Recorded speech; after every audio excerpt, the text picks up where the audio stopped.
What's up? Do I know you? After a friend is brutally murdered, two teenagers attempt to contact him. Spirits from the east, spirits of the west, we look to you to summon the dead. I was giving my everything into the board. I was letting it use me as a gateway. Instead, they trigger the awakening. It's an entity on the hunt for its next victim. It's something that will make the hair on your neck just stand straight up. Are you okay? Something is telling me kill Crystal right now. In America, there is real evil. It lurks in the darkest shadows and in our most ordinary towns. Between the worlds we see Someone's in my room. and the things we fear, there are doors. When they are opened, nightmares become reality.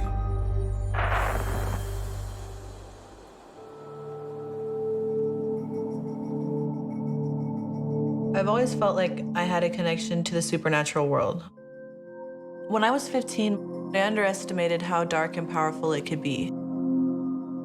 It's just out of this world to imagine talking to something or someone that isn't of what we know. But at the same time, there's countless risks with that, and it's dangerous. I thought I could control the situation, but I couldn't.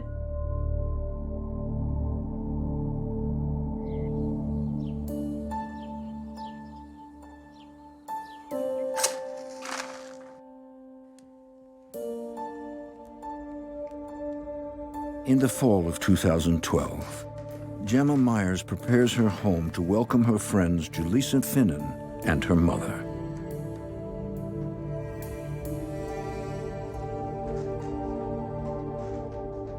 What are you doing? Julissa, how are you doing, baby girl? Where's your mom? She's still outside getting her stuff from the car. I hope there's enough room for all her stuff. I think there'll be plenty of room for everybody's stuff. It's a big house. That's why I asked you guys out here. Me and my mom, we decided to move from La Mesa because it was just expensive, and we had a friend, Gemma, out in Summitville, and she gave us an opportunity to save a little bit of money with sharing a home with her. What is this stuff? It smells weird. It's sage. When you burn it, it cleanses the energy around you. On the outside, Gemma really just seems like a normal, typical person, but once you get to know her, you do find out her interest in the supernatural. Cool. Let's go help your mom. Okay.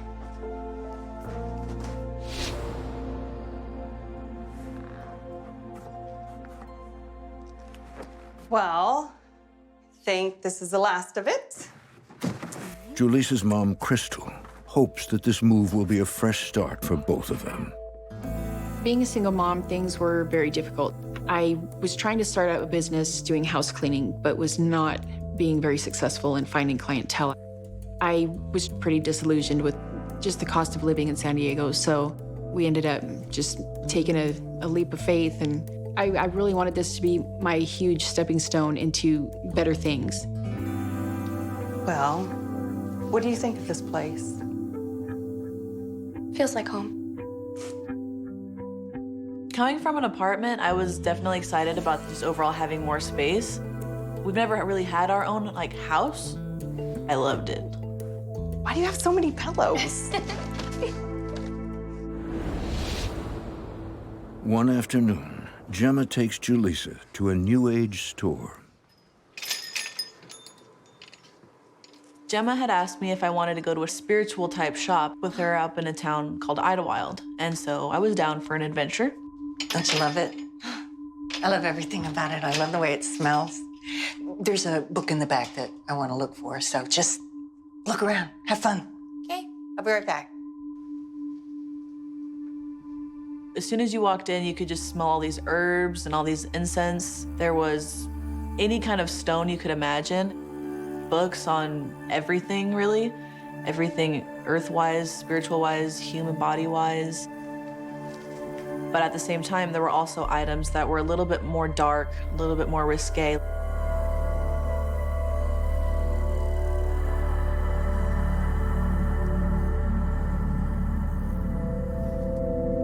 It's a beautiful piece, isn't it? This lady came out from one of the back rooms, and she had really long, dark brown hair. And she was just very ethereal. She was otherworldly almost. Have you ever used a spirit board before?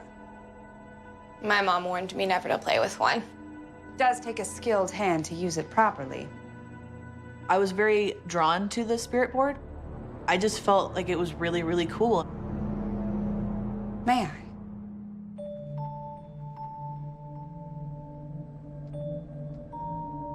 And then she says, I don't often do this, but for some reason I feel like I need to with you. And I said, okay. And so we just kind of held hands together, and I just closed my eyes. I sense a deep connection to the spiritual world. Do you have any experience with the supernatural? She said, oh, wow. Like, I feel a lot from this. She asked me if I felt as though I had any kind of ability, and I said no. I really don't know anything about this stuff. She said, are you sure you have no connection to the spiritual realm? And I said, no. So I was a little bit like, okay, this is weird. You have a natural ability. Your instincts are strong. You must always honor this gift, no matter what happens. She told me that I needed my abilities. She said that if I ever lost them or if I ever denied them, that it would only do me harm, and to trust myself. Start with these.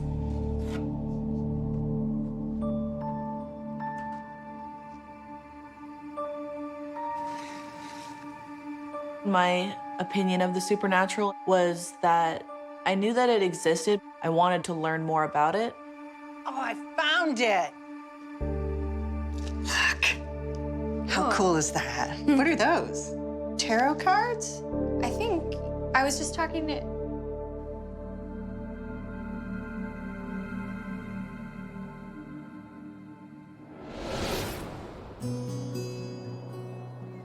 Shuffle these 8 times. Okay. Although Julissa has not lived in Summitville very long, she quickly makes new friends. In high school, I got seated at a table and there was no one else there except a girl named Brittany. We had no choice but to talk to one another. 8. Okay. And we just clicked. It was like we'd known each other forever. We just became best friends. Ask a question about your life. Julissa is one of those people that if you need something, all you have to do is call her, and she would help you through it no matter what. Will I go to prom with Vince? Okay. Hey. Oh, hey. Oh, hey, Vince. What you got? Food. Brittany introduces Julissa to Vince. I had met Vince through a close friend of mine, and we hung out a lot. Wait, let's take a selfie before you start. Okay. Yeah, before you get food in your teeth. Vince was an outgoing person, always happy, no matter what the situation was. He always knew how to make you laugh. Scoop. Scoop. Okay. She had a little bit of a crush on him, and I feel like he might have had one too, but we were just all friends.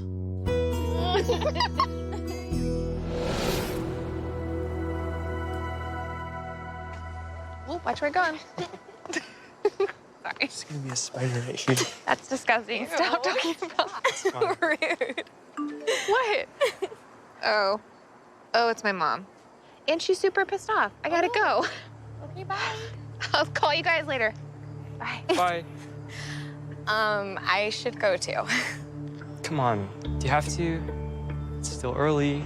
Vince wanted me to hang out with him, and I thought about it. Please. I really don't want to go home right now. He kind of had a little bit of a familiar backstory as I. Poverty and one parent in, one parent out, and one parent struggling and not always making the best decisions. And it affects you when you're a kid, like a lot. I could tell that he was a lot like me in a sense. I did feel a connection. I did feel like I wanted to help him, but at the same time, my best friend did have a crush on him. So I was not trying to cross any lines. I'm really tired. I think I'm just gonna go to bed. All right, that's cool. Bye. Bye. See you.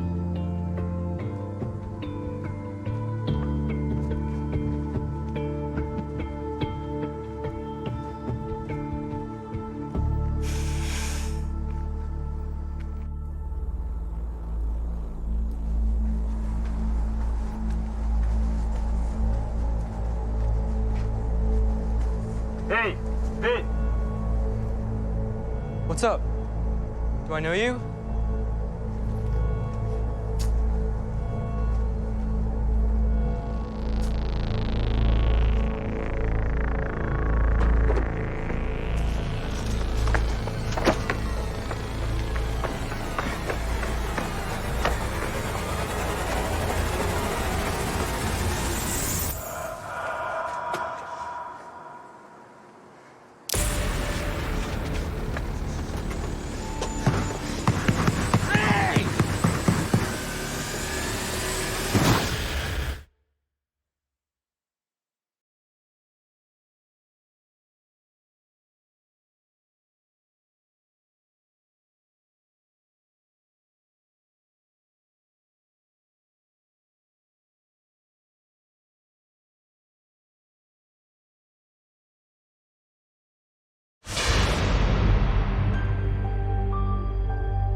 Soon after Julissa Finnan moves to a new town and starts a new high school, her entire world is turned upside down.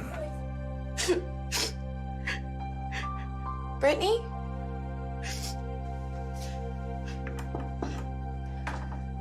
What happened? Are you okay?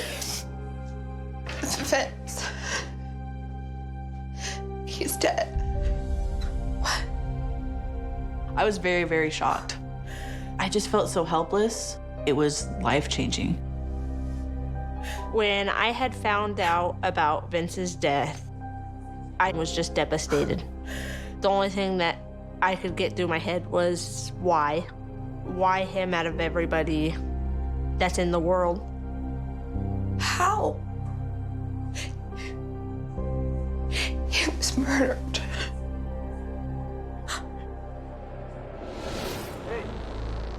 Vince had been walking down the street and it was just the wrong group of kids. It was a gang initiation. It was really ugly what happened to him. They stabbed him 16, 17 times. I just remember getting chills. I was the last person to see him before he died. I feel like 100% if I had gone with him, that it wouldn't have happened. I felt really guilty about that. I still do. I would do anything if I could say goodbye to him. I felt like talking to him one last time would have not necessarily gave me closure, but would have made me feel better. There might be a way.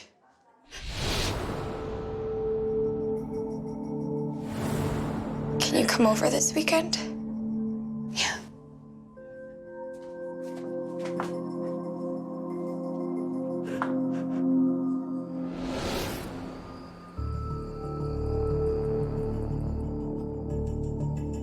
I don't even really remember exactly why we decided a spirit board would be a good idea or that it would work. But all logic went out the window and I was just going off of emotions. We're just gonna do it. Not bad. Crafting the board and putting my energy directly into the board as that board's creator, really just wanted it to work. I wanted to give life to something that was inanimate. Later that evening, Brittany arrives.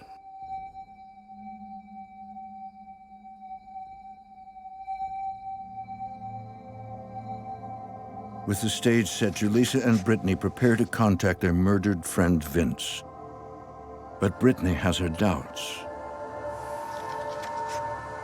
When I had first seen the board, I thought it doesn't look like the ones in the movies. I had no clue what a spirit board was or how to use it or what could come from using one. Deep down, I didn't believe that it would actually work. My mindset at that point was, it's not real, but we can try it. Okay, give me your hands.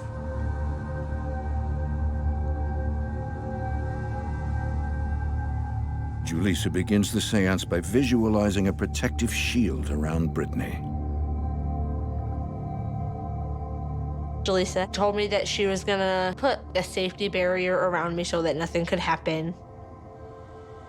I couldn't put a protective cast over myself because I was giving my everything into the board. I was letting it use me as, I guess, a gateway. Okay. Focus on communicating with Vince's spirit.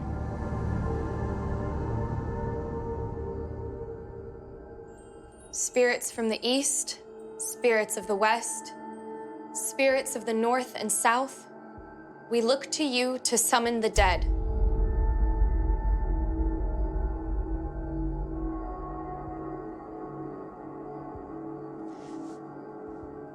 Spirits of the east, spirits of the west, spirits of the north and south, we look to you to help us summon the dead.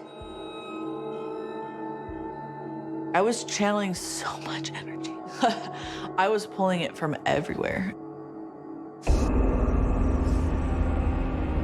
The planchette started moving. Put your fingertips on the planchette like this. Is anyone here with us?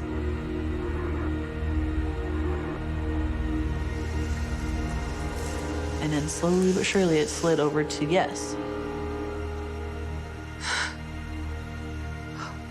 I told her that she was messing with me, not to move it, and she had told me that she wasn't. So me and Jaleesa were kind of freaked out, but we still wanted to continue to see what the outcome of it was. Vince, is that you?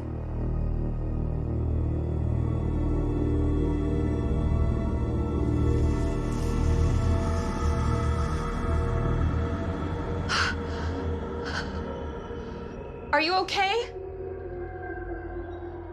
Are you safe?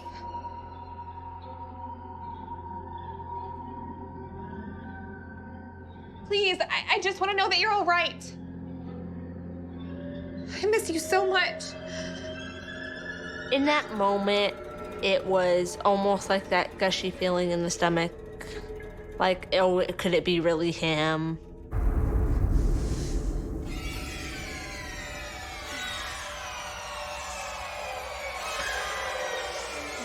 What's going on? I'm not sure. Vince, are you still here with us?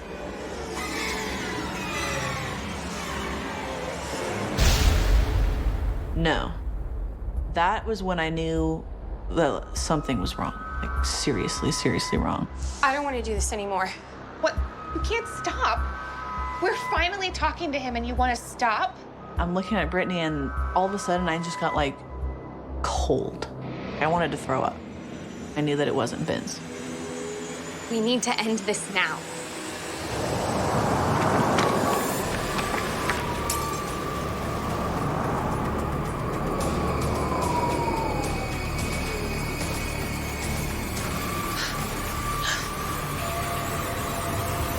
Behind you!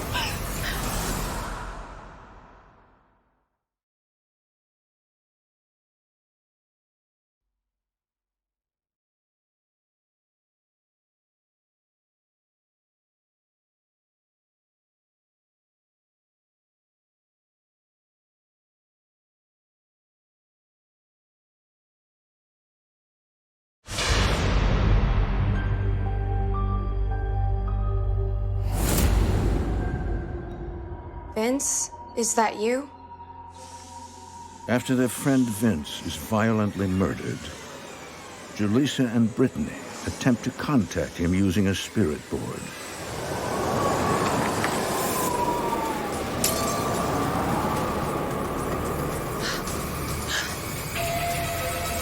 Behind you!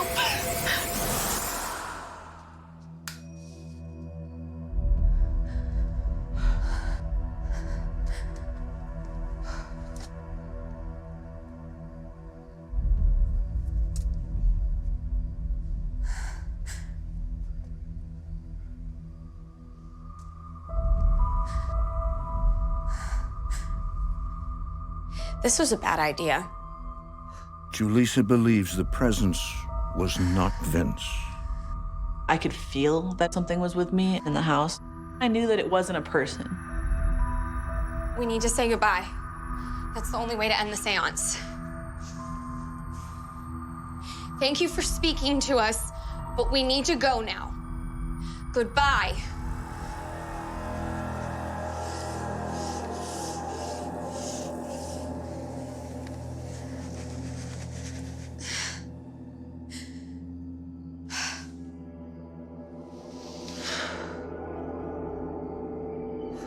We can never do this again. I can't believe it worked. Brittany, I mean it. Promise me. Okay. Brittany was just upset that she didn't get to keep speaking to Vince, and I don't really feel like she understood why I cut it to an end. I didn't really want to tell her what I was feeling because I didn't want to scare her. I promise.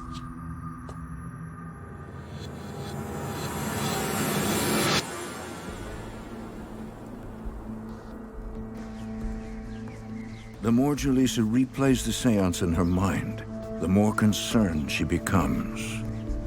I had never used a spirit board before. I had only gone off of some mild research. There was just so many things I was reading online of do's and don'ts. I was scared. Julissa! Julissa, wait up! What's the deal? I've been calling you and texting you all day. Sorry. Things have been weird at home. What do you mean weird?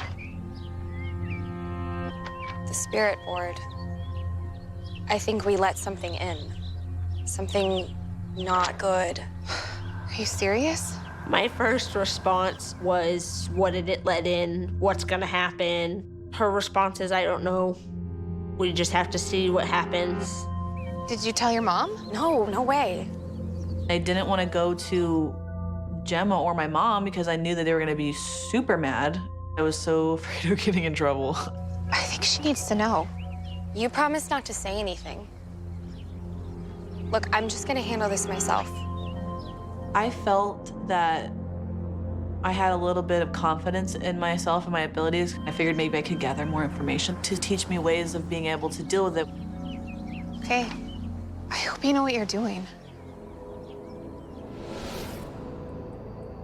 Julissa's instincts are spot on. The seance has awakened a beast. I don't know what I was dealing with at the time, but every time I went to sleep, I just couldn't get all these weird thoughts and like images out of my head. You have a natural ability. Your instincts are strong.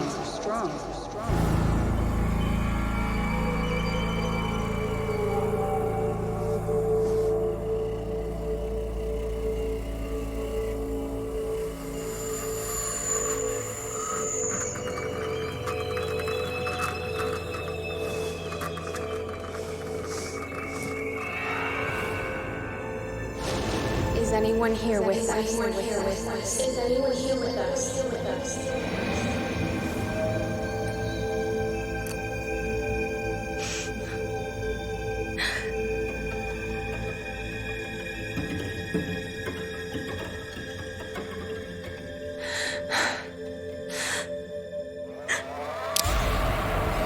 We let something in. We let something in.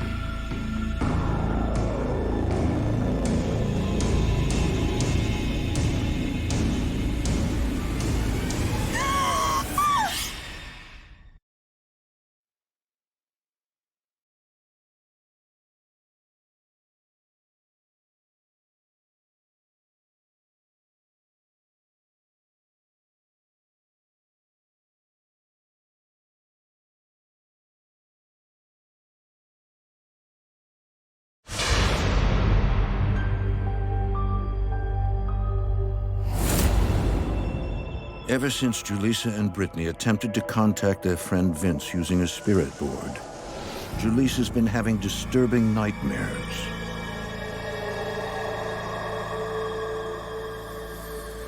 I would have dreams where it came to me. Every feeling that I was dealing with at that point, I manifested into something that was there now. It was its own identity. it was so much more real.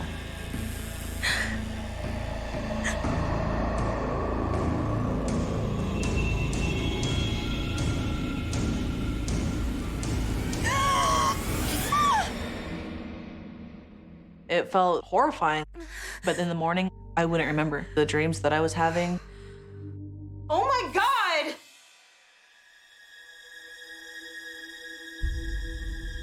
Something had been splashed all over the wall, like someone had just flung it on the walls.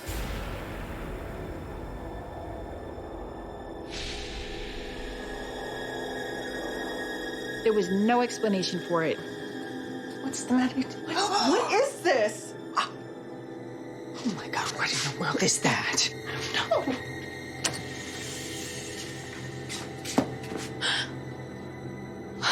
On the walls, there was nail polish splattered all over the place. My initial reaction was I got chills.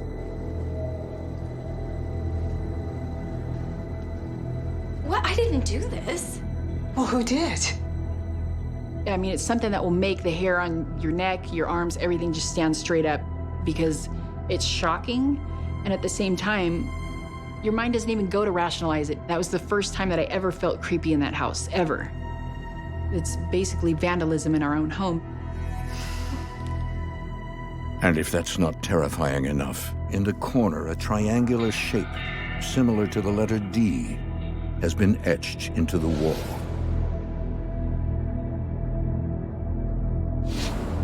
When I saw the D, I thought of demon.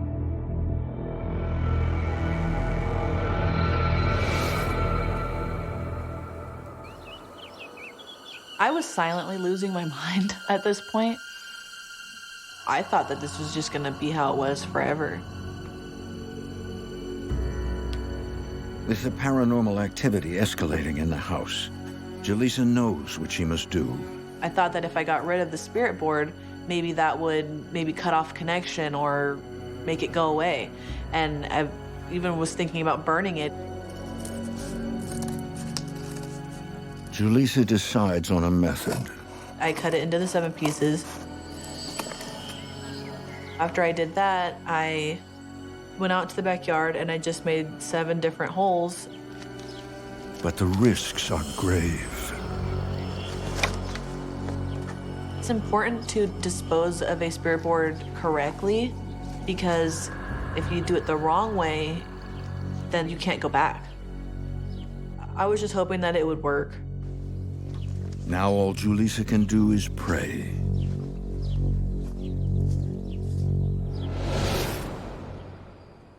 Then, one night,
Jaleesa Finnan has just been attacked by the paranormal entity haunting her home.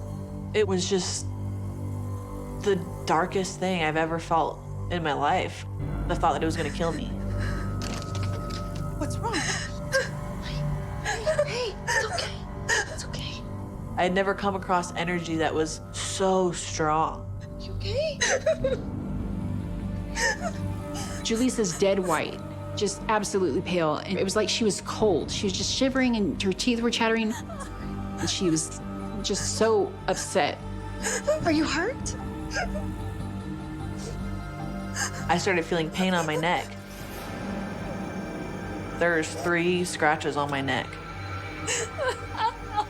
I felt a weird burning in my back. She had scratches on her sides and then a capital letter D on her back.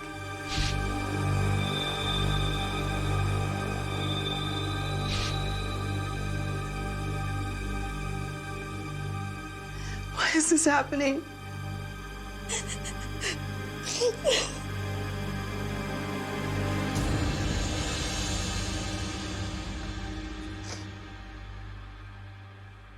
Julissa can't keep the secret to herself any longer. I'm so sorry. What for? She was like, Mom, I have to tell you something. And I'm sorry I didn't tell you before. Brittany and we just wanted to talk to Vince one more time. That's when I came clean about using the spirit board. And we tried to contact him, but it wasn't him we talked to. It was something evil, and I brought it here. Crystal is in shock. Her daughter's confession has brought up a disturbing memory from Crystal's past.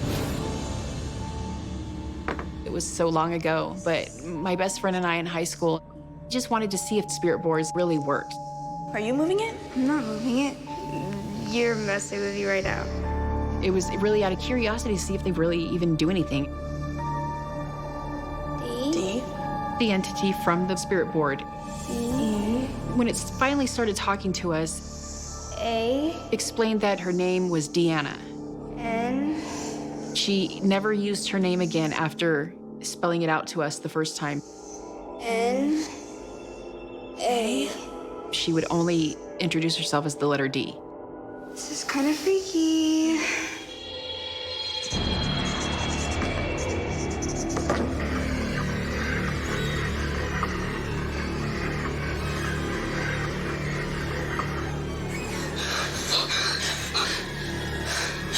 I saw a shadow in the corner. My heart's racing and I can't move. Oh my God!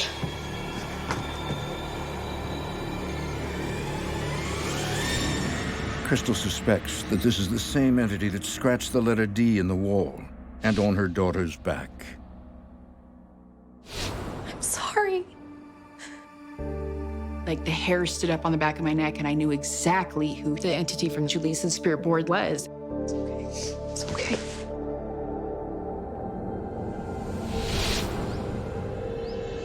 Crystal gets in touch with the paranormal investigative team, Cal Para Research. Thank you guys so much for coming. Well, I'm glad that you contacted us. So this is Sue and Fred. In addition to being the team leader, K.D. Foreman serves as a medium during investigations. What really caught my eye is you have a teenage daughter that created a spirit board, and I thought, oh no, here we go. Spirit boards are believed to have portals that are open to lower level energies, negative things that have been waiting to come across and interact with the living. And unless someone has the knowledge of how to deal with that, you just need to stay far away from it.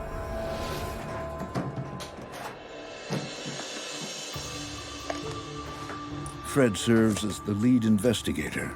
Because of the nature of his day job, he's chosen to remain anonymous. The goal of the group is to investigate the paranormal, but also to come up with answers, if we can, to help the clients better understand what's going on. Sue Ogden is the third set of eyes and ears collecting evidence during the investigation. When I first heard about the case with Julissa and Crystal, I had skepticism. I look at being an investigator to try to find the facts, try to find proof of these things. Julissa takes Fred and Sue to the second floor. On the walls, the first thing that I noticed was the smear marks. I could tell this wasn't a normal ghost investigation. This was definitely something different, because normally, if it's put on, there would be a drip going downward. Everything was from the floor upward.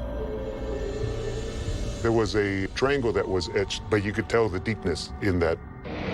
Whatever it was came with a lot of force and a lot of power.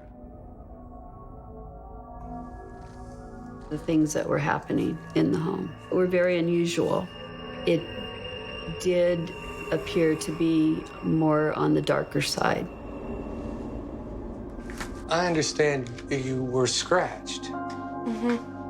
When I found out Julissa had been scratched, it gave me goosebumps. Mind if we take a look? It's on my back. Can I lift your shirt? Is that okay? Wow. Oh my gosh. I knew that they had reason to fear this entity, and I knew the possibility of what it could do to this family. It's going after somebody mentally, and the ultimate goal is to weaken that mind, to weaken that person to control the individual. While Fred and Sue continue with the investigation upstairs, Is it okay with you if we record this? Absolutely. Thank you. KD questions Crystal about the haunting. So, tell me a little about the events leading up to this activity. Well, it started a couple of weeks ago. We've had just weird things happening. As a medium, I'm able to pick up on conversations and impressions. You know, we just moved here not too long ago, and we moved in, and she made friends. As Crystal's talking to me, something was clouding my head. Something was overwhelming. I'm sorry, Are you okay? The danger was so thick in that home. Katie. Never in my life before had I experienced this kind of energy, this level of intensity. the friend that passed away, what was his name again? Vince. Yeah, so my daughter's friend was murdered. It was there. I could feel it. Are you sure you're all right? Do I need to get you some water, or? The feeling was oppressive, evil. Katie.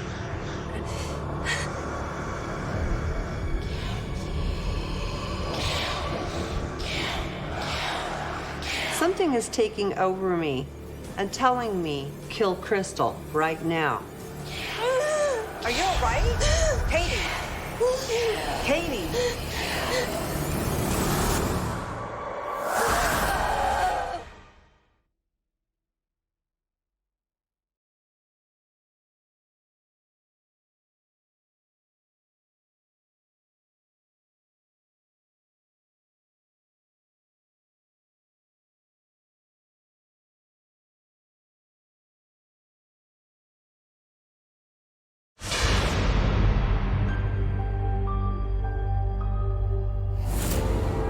While investigating a haunting, Are you okay?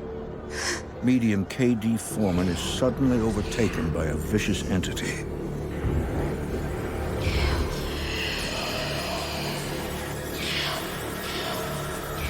It's overwhelming me, and something is telling me, kill Crystal right now.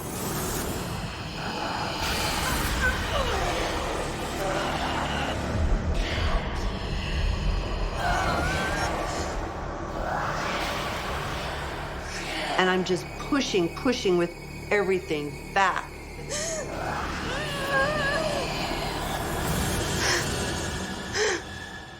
Are you okay? Katie. I think I need some air. I'm sorry. Whatever I was dealing with was not human. It had never been living. I had never felt this much power and negativity. I think my sheer willpower is the only thing that got me out of that moment. Katie. Hey. Wait up. Katie. When we were investigating the house, I wanted to speak to Katie outside because something was going on with her. I don't know what she was feeling, but I think it became too much for her. What do you think that we're dealing with?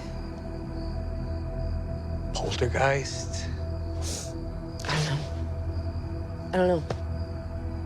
I told her was basically a poltergeist case, otherwise known as a demonic case.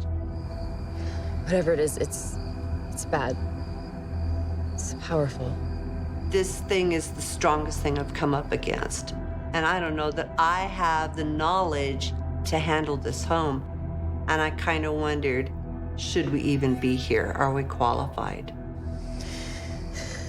We were definitely over our heads in taking this case because we weren't really ready for it. Katie, she apologized, and she actually told me that she felt that an investigative group like hers didn't have the answers that I needed, and there was nothing more that they could do from their viewpoint. At the end of the investigation, I didn't feel like it was a waste of time, but it didn't lead to ending the issues that were happening. It didn't get rid of whatever it was that was haunting me. But one thing's for certain. Both mother and daughter strongly suspect it has something to do with their experiences playing with spirit boards.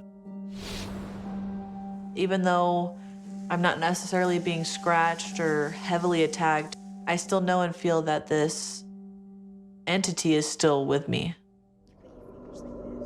You know, spirit boards don't bring spirits forward. They open doors to things that don't belong here. Whether it was from my old experience or if it was from Julissa and her friend playing with one, I don't think I'll ever know. As a 15-year-old back then, it made me realize that it wasn't a joke. It's not something to mess with.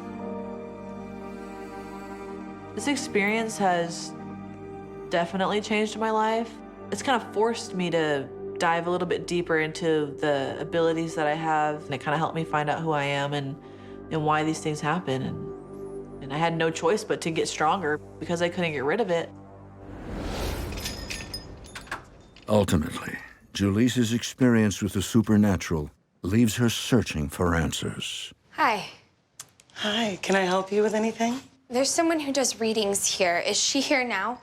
I'm the owner of the shop, and I've never had anybody do readings here. To this day, I still live with this, and I feel like it will forever until I figure out either what it wants or how to get rid of it. Sorry I bothered you. Okay. But until then, it's just part of who I am now.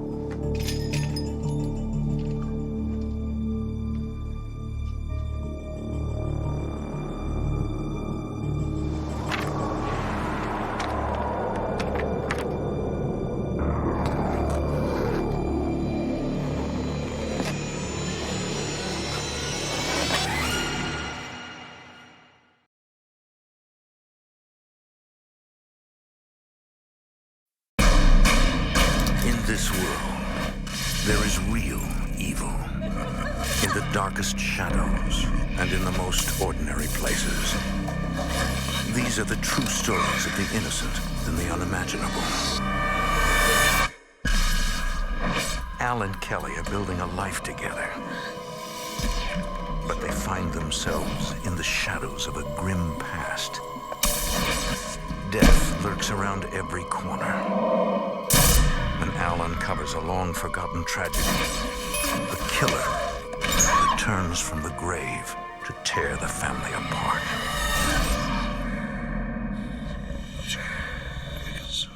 Between the world we see and the things we fear, there are doors. When they are opened, nightmares become reality.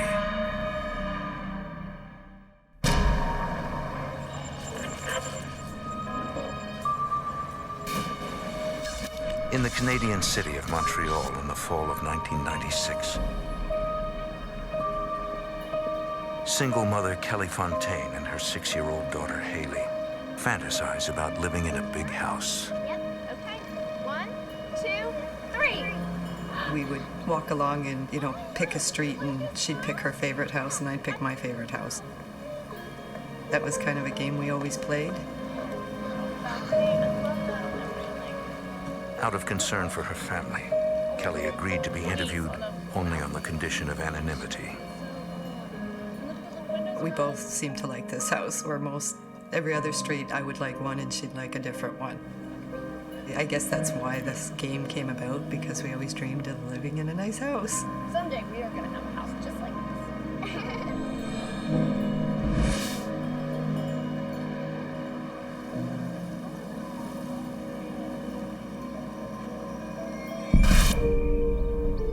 For more than a year, Kelly has been dating construction supervisor Al Goodwin. We seemed to just connect really well, and there was never anything we couldn't talk about. It was great. Al says he's found the ideal house for them to live in together. In an odd coincidence, it's the same house that Kelly and her daughter had both picked a few days earlier. You know that old place on Sycamore? That's our favorite. Oh my gosh, we love that house. Well, then it's perfect. When we found out it was this house, we were just so excited about it. We thought this is the place we were going to be very, very happy there for a long time. Wow,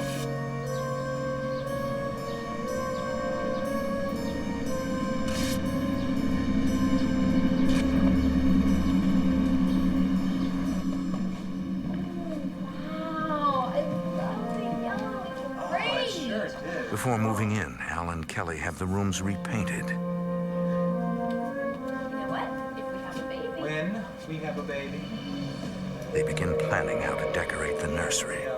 Baby's changing table. Our dream was to start another family, to give Haley a brother or sister and have another baby. And everything just seemed so like it was going wonderful for us.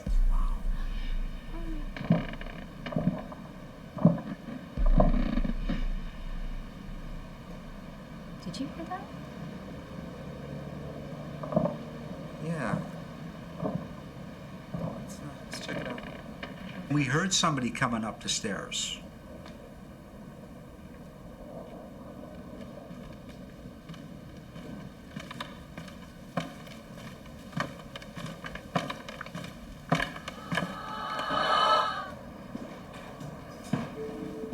And there was nobody there. Maybe it was nothing. We looked all around and didn't see anyone or anything, and we just kind of said, well, it's an old house. Maybe there's going to be noises we have to get used to. But I guess I did. Check over here.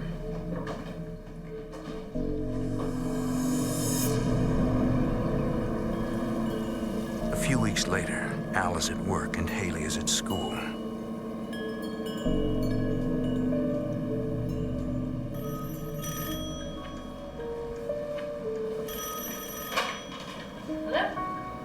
Kelly gets a call from her doctor. Are you sure? She's pregnant. That's great news. Yeah, okay.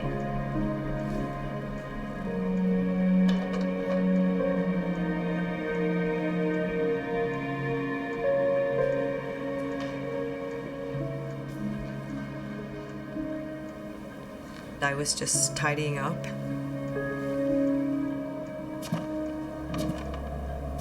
I heard footsteps in the same room as me.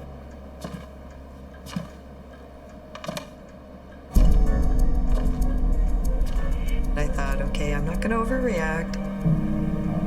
I just kind of pretended it didn't happen and carried on with what I was doing.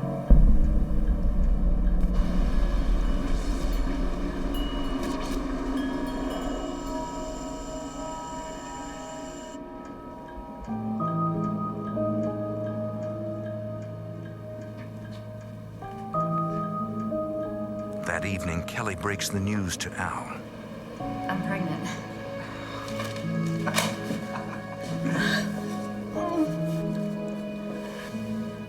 She also tells him about the eerie footsteps. And I didn't want to make it like I was this nervous wreck kind of person. And our relationship living together was still so new that I didn't want to sound like I was crazy.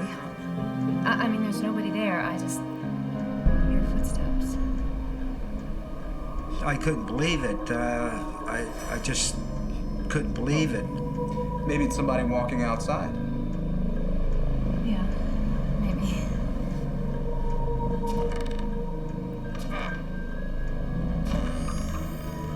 Then I thought, yeah, there's something going on here. Knowing there are no intruders in the house, Al calls a friend, Richard Paul Musono, who works as a paranormal researcher in his spare time. Al believes Richard is the ideal person to resolve the mystery of the phantom footsteps.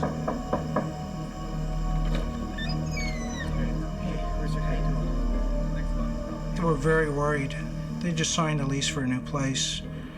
They had a small child. They were concerned they were getting into something they shouldn't be getting into. Al argues that there is probably a simple explanation for the sounds. He was sort of hoping that it wasn't paranormal. He wanted to have some reasonable explanation for what was going on. I've investigated phenomena where it was just mice or, the house settling. Record the sounds. Then we can identify the cause. Richard suggests trying to record the sounds in the house when it is empty. That's good. Richard thinks the spirit is attracted to Kelly. Oh, I don't know. He believes she should be the one to turn on the recorder. So therefore, Whatever seemed to be in the house seemed to have a closeness to her.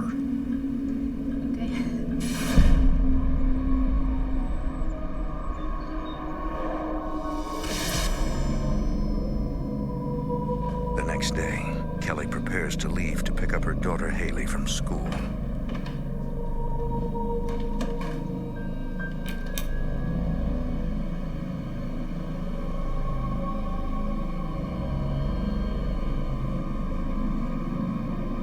I'm leaving now. I deliberately walked with heavy footsteps down the stairs.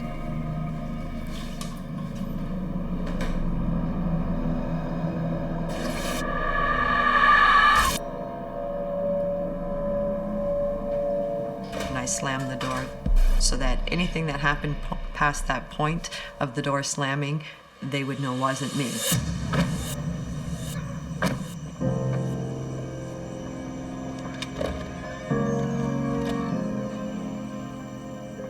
That night, when Al and Richard get off work, they retrieve the tape recorder.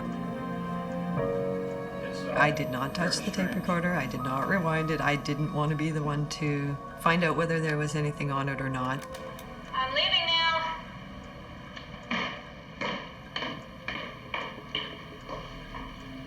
What they hear on the tape takes them all by surprise. You could hear a tinkling that sounded like a charm bracelet. And then the footsteps stopped.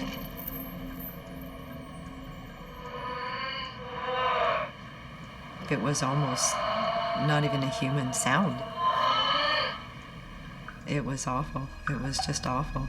I looked at Al, and I didn't need to tell him he had something in that house. He already knew from the tape there was something unseen roaming that house.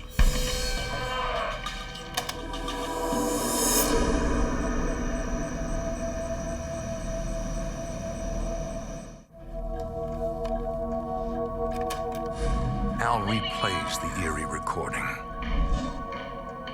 Paranormal researcher Richard Paul Musono. You hear footsteps coming down the stairs, as if bare feet. And you can hear bracelets jingling. Then there's a sigh. And the sigh is almost like abandonment of a child. It was actually very overwhelming to think that, you have a spirit in your house, and now you have no choice but to believe in something that you never believed in before. Who do you think it is? It definitely sounds female to me. I bet it was the Al tells Richard that he had met the house's previous occupants, a woman and her 15-year-old daughter. I heard she loved the house. He says that the daughter wore a charm bracelet, and he thinks that the voice on the tape sounds like her. Here's what I heard.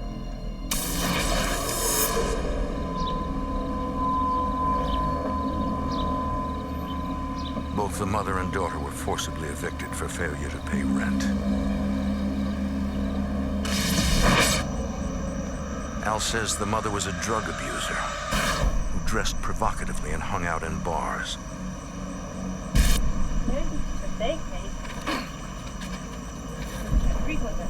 lovers and unpaid bills made life difficult for her daughter.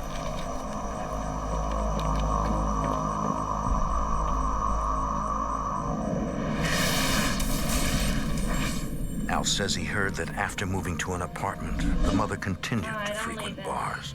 Stay home and out of trouble. I knew the mother, and she wasn't a very good person. Don't wait up and stay out of trouble. She was into a lot of drugs. The 15-year-old girl became increasingly desperate about her mother's destructive behavior.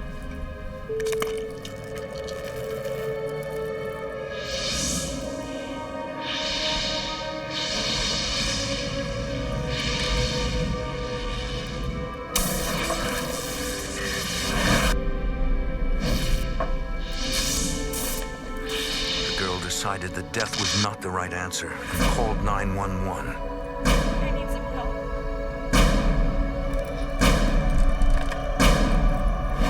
But the ambulance arrived too late to save her. I don't think she was really trying to kill herself. I mean, otherwise, It seemed like it was a cry for help and not that she really wanted to kill herself. It seemed like she was trying to get her mother's attention. I think you're right. So We kind of put two and two together. And the three of us believe the girl had come back to the house, seeking her mother and most likely following Kelly around as a mother image. Al just kind of really got curious about it. I was a bit curious, but I was much more afraid than I was curious. During the days and nights that follow, whenever the house is empty, Al and Richard leave tape recorders running. And when no one's around and the house is quiet, they'll talk. They'll do things. You could hear a phone ringing and her answering the phone, and you could hear her side of the conversation.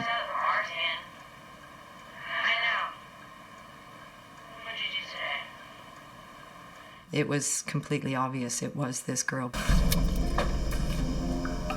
Richard returns one Saturday night to investigate further. Kelly arranges for Haley to stay with friends to keep her from being frightened by the men's activities.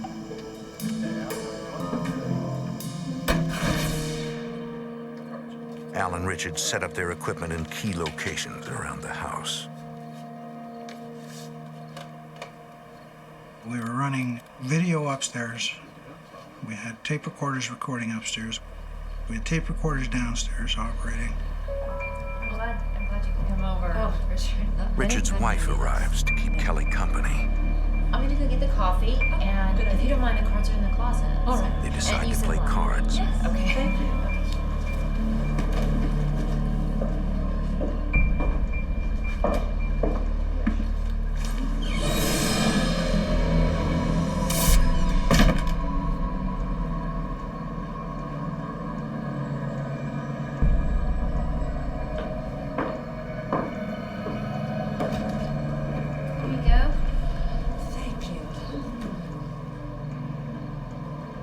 Your closet is freezing cold. It was really strange that the closet would be cold because on the other side of the wall there was a hot water heater and the pipe went through that closet and that closet was always hot. Hey, we decided we were gonna play some bridge. Okay. You deal first. Very nice.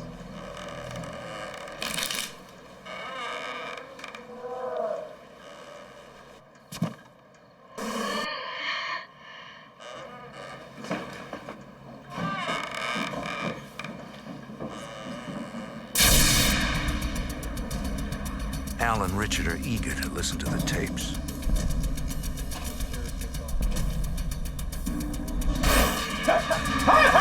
What's wrong? And something hit me. My entire body was just tingling. I couldn't see. My eyes were watering. I was disoriented. And I said, "What's wrong?" And he said, "It's like something ran through me."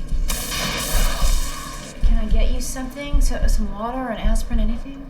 No, it's all right. It's all right. Let's listen. Yeah, Sheriff, what's on, man? Come back here. Don't you turn your back on me. Hey! I will get you. It's like something just went right through me. You okay? Oh, man. No, there was only Al and I upstairs. So where this voice came from, I don't know. Come back here. Don't you turn your back on me. Hey! I will get you. I got scared. It's like something just went right through me. You okay? Who is this guy? But what frightens Kelly only makes Al more determined to solve the mystery. I think we gotta keep investigating. Who's this guy now that says he's either going to get us or the little girl?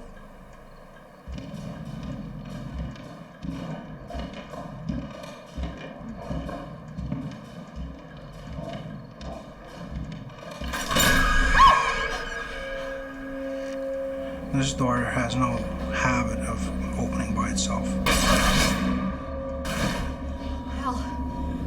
Kelly and Richard's wife, they said that's enough. We're not staying here tonight. It was that bad. Everybody was just too scared.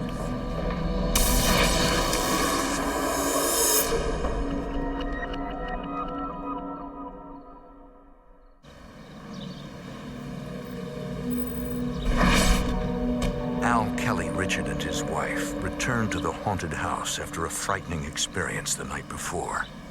I don't know, I just... Kelly remains unnerved. Richard and I'll check it out first. I was too afraid at that point to learn any more that was going on. Al and Richard venture into the house to face the unknown. The two men find nothing unusual until they go to the second floor.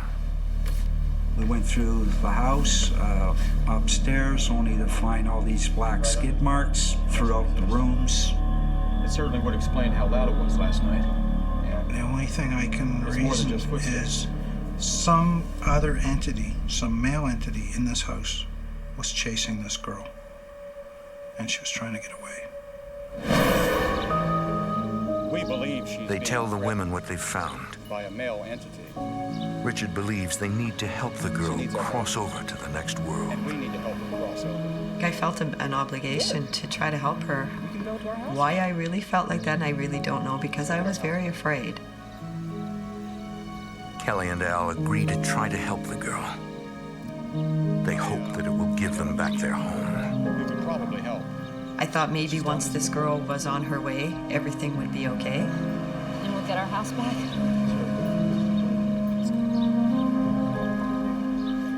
Richard promises to find a medium who can help.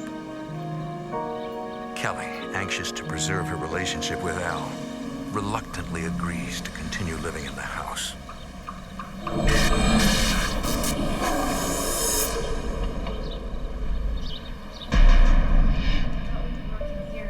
A few days later, Richard brings a medium to the house. She has helped hundreds of spirits cross over. I think I'm gonna go. I was pregnant at the time, and I said, you know, will something bad happen? You need to be here, okay? Don't worry, we're gonna say a prayer for you and protect you. And she said no, that she thought it was very important for me to be there and be part of this. To stay here, right? We all joined hands and she prayed for our safety. And particularly the She really pregnancy seemed and like she knew what she was doing. Amen. Amen. Let's be seated.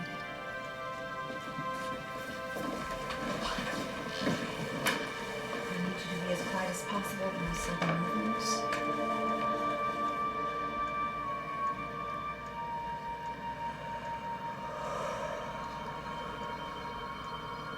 She kind of went into a trance.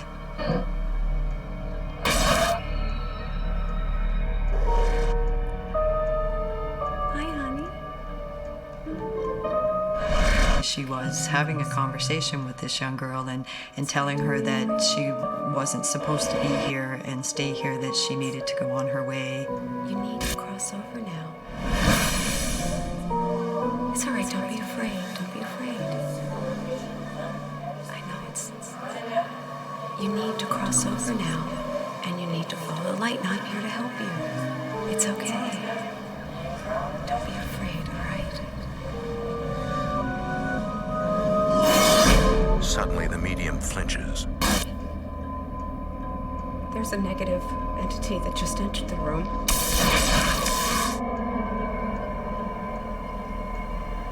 This dark entity showed up, trying to coax the girl to stay.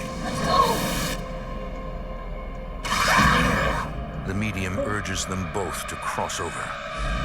Why would you let her go?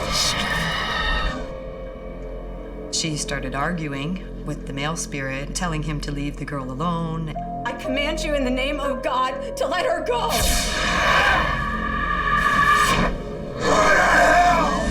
Fine. Then you just run. And she yelled at this male spirit to go rot in his own hell.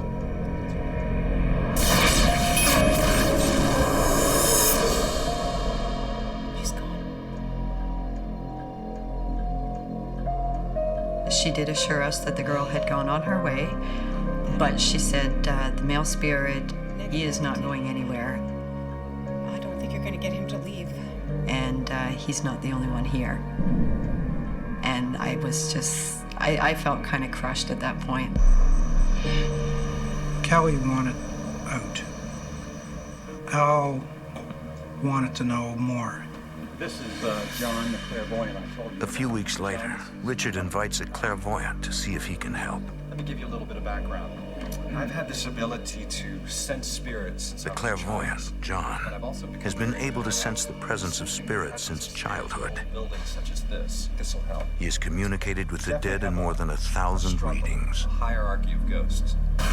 Pendulum is an instrument I've used for years. I hold it like this. Some people refer to it as a dowsing tool. There's a sense or feeling through your hand, almost like a current of electricity. From the spirit world. It's an ancient method that goes to Pendulums have been employed for millennia to detect imperceptible vibrations and often to communicate with spirits.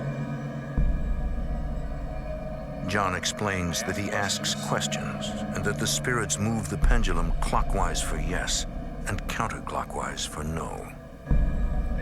I've had it moving so strongly that I've had to actually hold on or it would have flown out of my hand. I'm ready when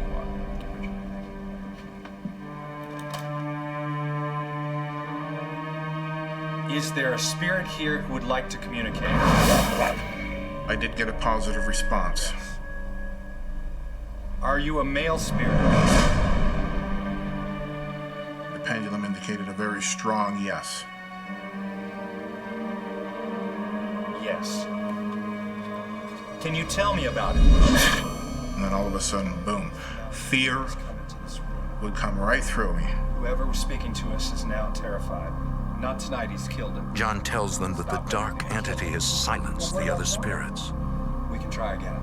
I think that just completely sparked Al's and Richard's curiosity, and they just wanted to continue and do as much investigating as possible to find out what was going on and how we could change it.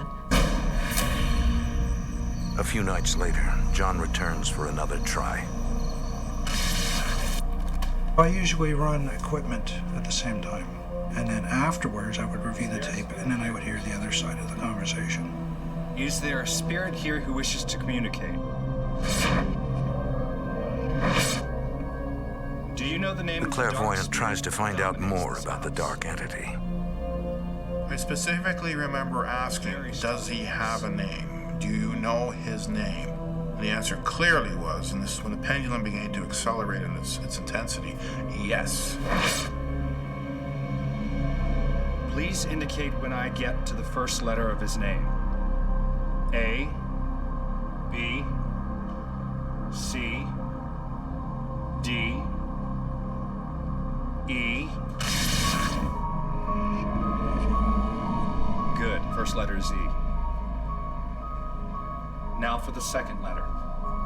A, B, C, C. He's here.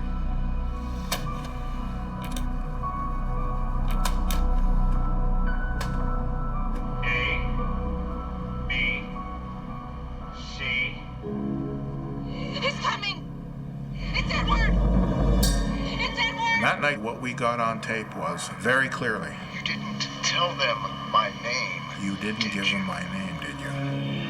Did you? I don't want any part of this anymore. Kelly finds it terrifying. We're gonna get rid of this ghost. No, you can. I said, I don't want to know anything that's going on anymore because I was just too afraid.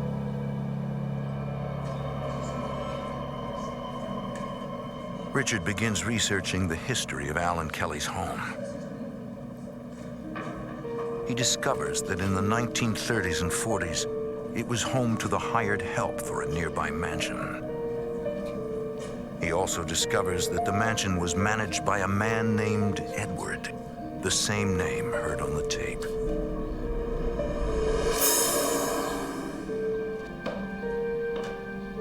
Edward had been appointed to manage the huge estate during World War II. There are streaks. What is wrong with you? He quickly became a brutal tyrant. I will teach you to obey. Don't ever touch me! He was a mean-spirited individual. He would take advantage of the female workers on the property. He thought he was very powerful.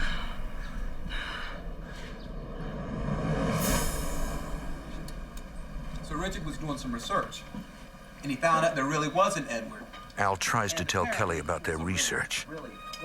Stop it! I don't want to hear it.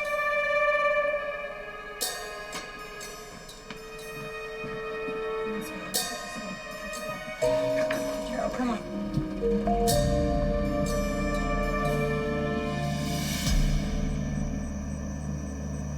A few hours later, Kelly finds herself alone in the house.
It seemed like this, whatever it was really trying to scare us now. He was here again today. I was coming out of the bathroom. That night, Kelly tells Al what's happened to her. It was really pretty scary. The news frustrates him. His desire to put an end to the haunting has begun to drive a wedge between the two of them. Why don't we just cancel our lease and move out? Al seemed like he was possessed at times. And give up our dream home? I didn't understand what was driving him to want to stay there and get to the bottom of it. Because I'm gonna get our home back. Our lives. Al convinces Kelly that Edward is somehow the key to bringing all the terrifying experiences to an end. What about Haley? He promises that while he tries to solve the mystery, he will protect both her and Haley. Finding out what I need to know. He reassured me that they were so close to putting the puzzle together and solving it that he was very confident that it would stop. Okay. I couldn't really describe why I chose to stay when I should have been out of there. Did you hear that? Whenever Al hears an unusual sound, he snaps a photo. hoping to capture images from the spirit world.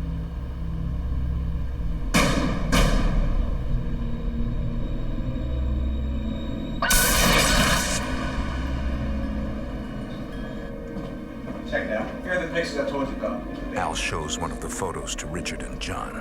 They do look like babies. I remember just seeing little infant faces. This is not us imagining this. There's one face, there's a face, there's a face, there's a face, there's a face.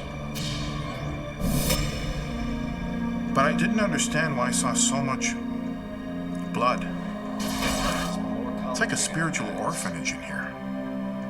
And I remember, thinking, like, what would cause this? Why is this? Well, that's what we gotta figure out. It just pushed us on for more investigations because we wouldn't stop until we found out.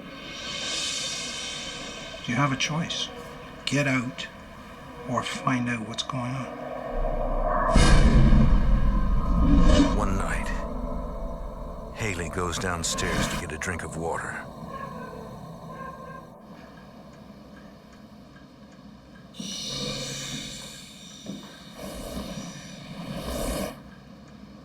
Al?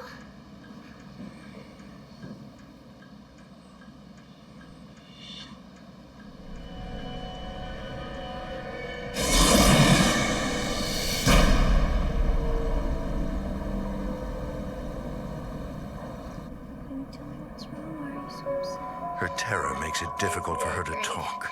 And I saw someone. I thought it was Al, but it wasn't. I was petrified for my daughter. She was young. She was so innocent. It's okay, sweetie. Maybe it could have been a nightmare. No, I saw him. He was walking towards me. You know, Haley, sometimes something can seem really real, but it's not. I don't know whether she just wrote it off, that it was her imagination, or that maybe she hadn't fully woken up. I don't know.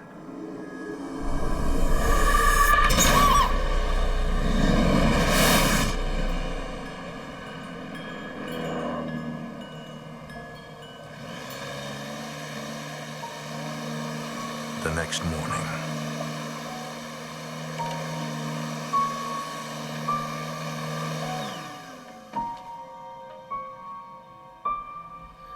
I thought, okay, there's lots of cord still here. I didn't pull it out of the wall. This is strange.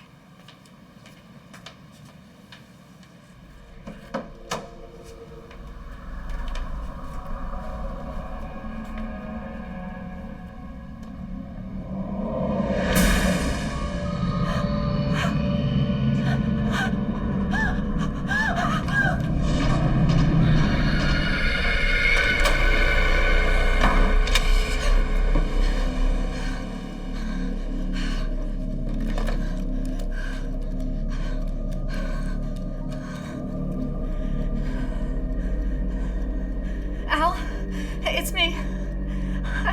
I need you to come home. No, I need you to come home right now. No, I'm serious. I'm not leaving the bedroom until you get here. Please just come home. Okay. I sat on the bed and I was petrified.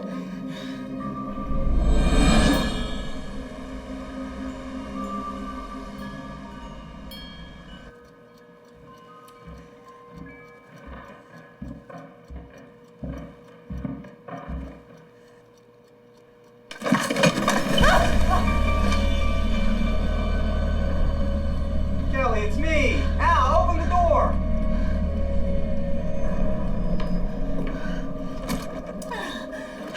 I searched the whole house. There's no one here and nothing's been moved. I don't care. This is all your fault. If you and your friends had stirred everything up, it's just getting worse. That's not true. We're trying to get rid of them. It started putting a really big strain on our relationship because it was like he was more concerned with the unknown than he was for us. Kelly.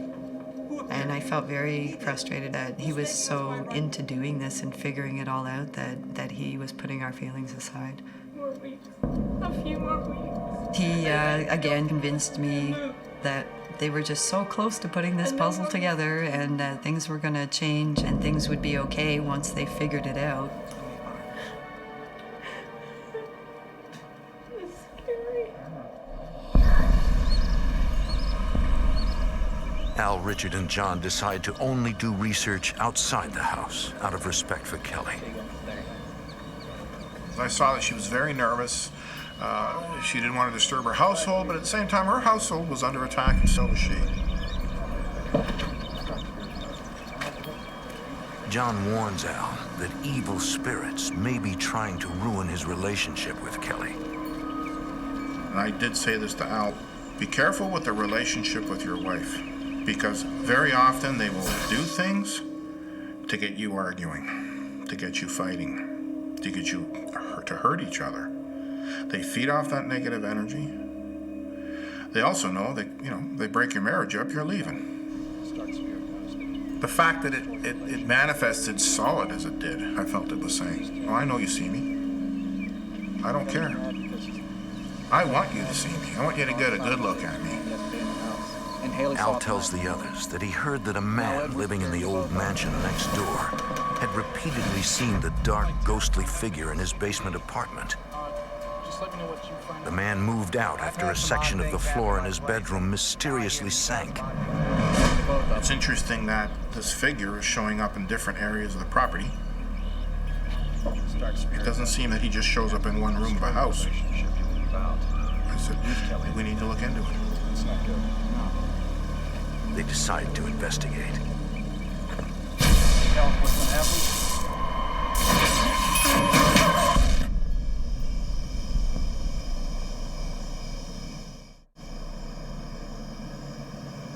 In what used to be an old mansion, 3 men hunt for clues to a haunting. We basically made a portable Ouija board, for lack of a better term. A, B, C, D, E, and N numbers. We laid this out on the floor, and I used the pendulum. I felt we were going to need more than just yes or no down here. Everybody ready? Yeah.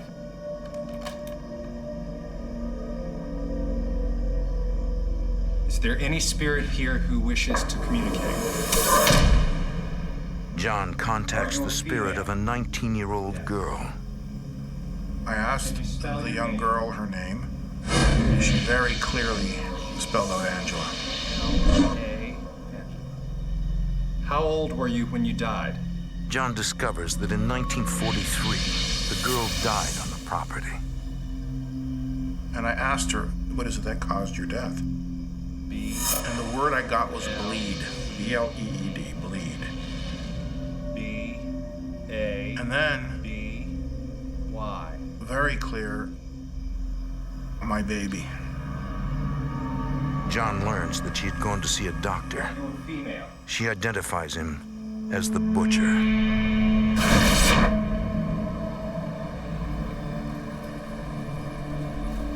The next day, John approaches an expert on local history. I checked with a professor at the university, and I asked her, can you tell me anything about this name? And she says, oh, there was a very famous abortionist that worked in the local area. It came up in some of my research. John develops a theory about what happened at the estate. The doctor had to flee the U.S.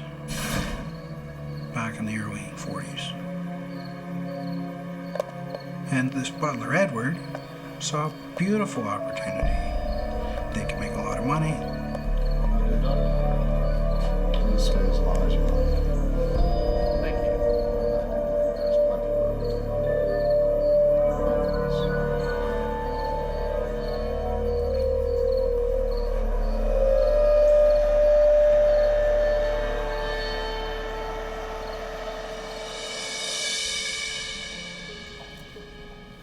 I know you don't want to hear about it. Al tries to tell Kelly about their new theory.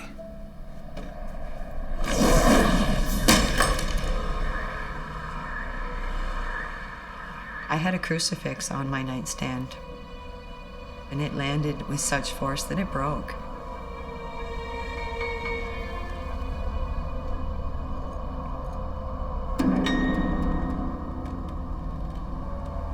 I was petrified, and I said, no, this is enough. We have to get out of here. You know, this is insane. I'm too scared to go to bed at night, and when I do, I can't sleep anyway. We need to get out of here. Together, as a family. Come on out and face me! Come on! The shattering of the crucifix frustrates Al. You can't face the man, can you? This isn't gonna help anything, honey. Calm down. I said, you come out, you face me. Where are you? Come on out. Nothing. Oh. Hello. Is this it? Uh-huh. Okay, let's go easy. Okay. Let's go easy. Okay. Let's go. Despite the pressures during her pregnancy, Kelly delivers a healthy baby girl. The couple names her Charity. 2 days later, Kelly returns home with her new daughter, unsure of what awaits them.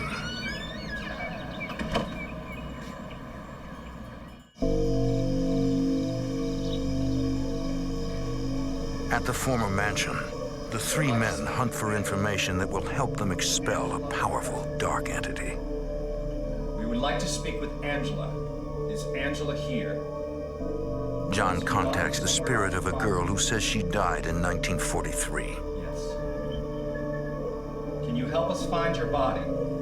He asked the question, well, give us an indication where you're buried. And the pendulum, being on a chain, stood straight out. This amazes paranormal researcher Richard Polmusano. Totally defies physics. It boggles my mind. If I had not witnessed it, I probably would not believe it. Is this where you're buried? Is this it? Yes, this is where she's buried. Al, John, and Richard piece together Angela's last hours.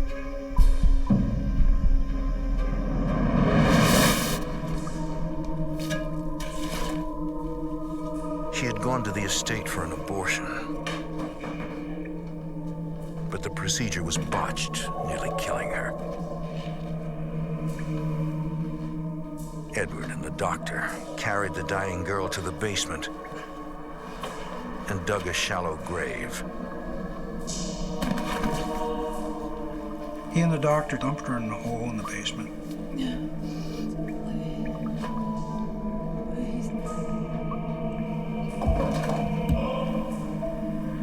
Tossed some large rocks on her to make sure she was dead, and then covered her up.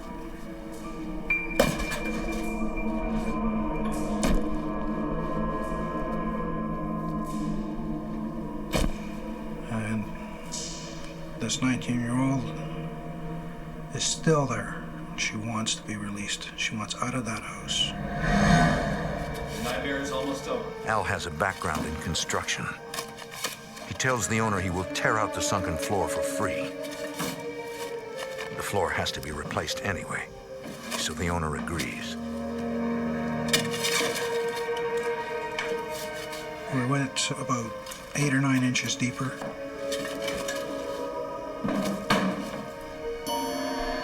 And we found a flagstone that matched the flagstone around the fireplace, which was in that room. Guys, it's really late. The men need more equipment to remove the heavy stones, so they decide to continue in the morning.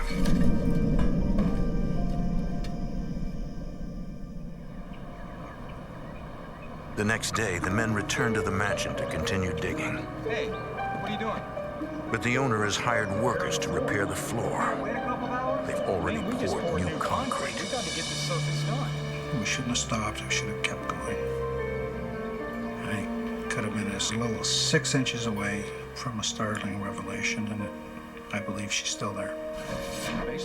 Al and Richard are frustrated that they cannot continue their search. And without hard evidence, they cannot go to the police.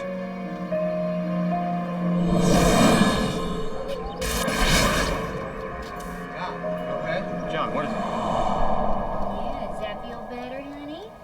Meanwhile, Kelly gets Charity ready for her bath.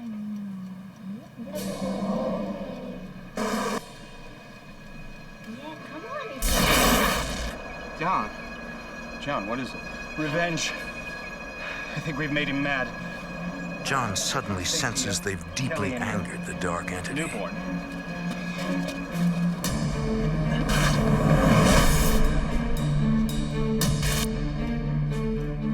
Kelly! We're up here in the nursery, honey.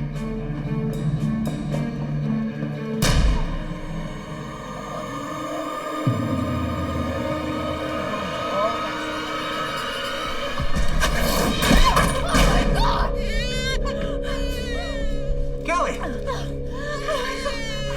That bottle just flew across the room. It came this close to hitting her. It could have really hurt her. It's okay. No. I told him that was it. No, it's not okay. What? I'm taking the girls and I'm gone, or you can come with me if you want. I could stay here, but I'm leaving. I am not gonna stay here. Let anything else. I think that's when Al thought something bad's gonna happen to her too, and that's when he really finally agreed that yeah, it's time for us to get out of here. I love you. Let's move.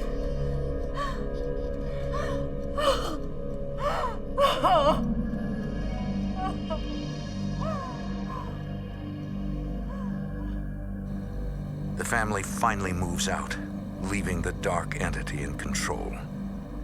But even today, Al wishes he had rescued Angela's bones and laid to rest the mystery behind the haunting. There's no end for me. I don't think even Kelly knows that. I don't think I could even tell her about that. If I ever found out that I could walk in that house, and I'd probably do it again, just to find out.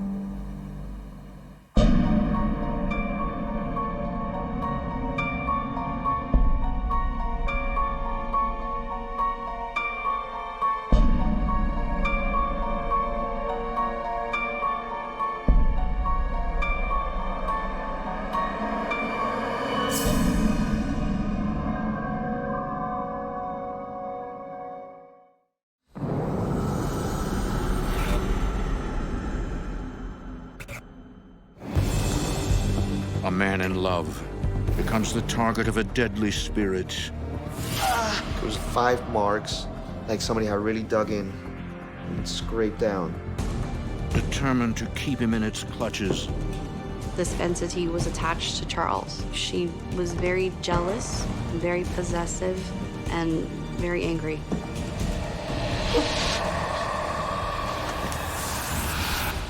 He searches his family's tragic past for clues. My grandfather mentioned something like brujeria, which is like Spanish for witchcraft. Now, he must destroy the evil before it destroys him. In America, there is real evil. It lurks in the darkest shadows and in our most ordinary towns.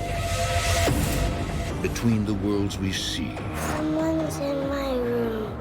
and the things we fear, there are doors. When they are opened, nightmares become reality.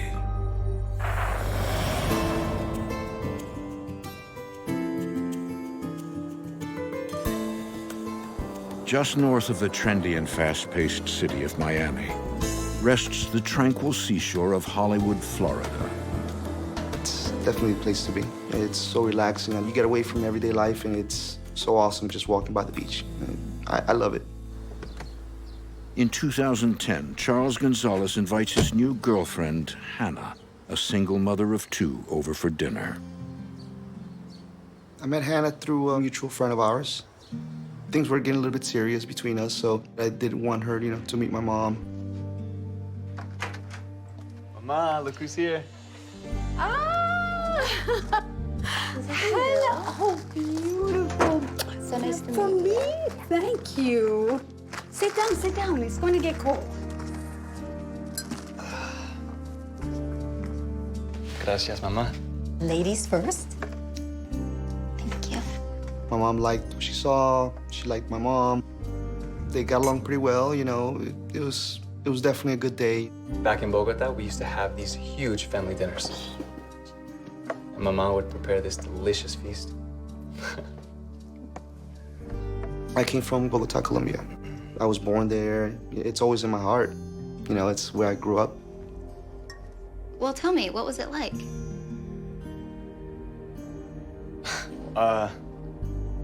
Well, there were a lot of us.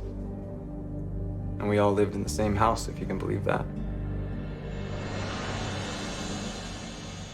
I grew up with my mom, my grandfather, my grandma, my uncle, my aunt, cousins. It was a big family.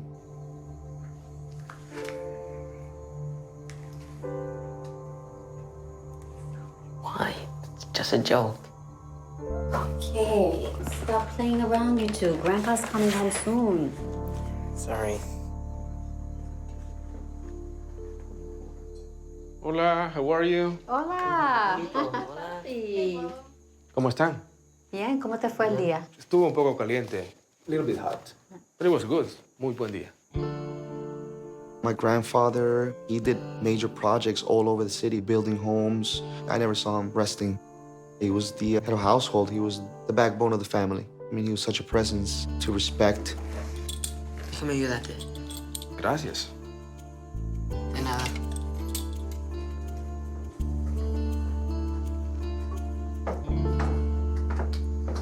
So, how do I look? Good? Like his grandfather, Charles's uncle Alfonso also played a big role in his life. My father died at a very young age, so he was the one that really kind of helped me grow up and tell me what I needed to know. To me, he was like my dad. He raised me. I looked up to him.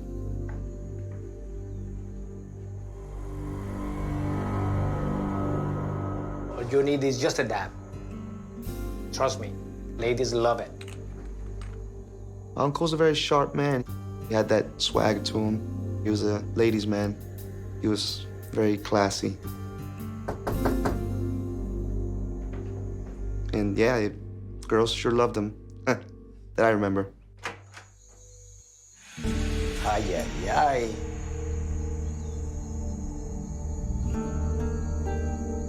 Don't wait up.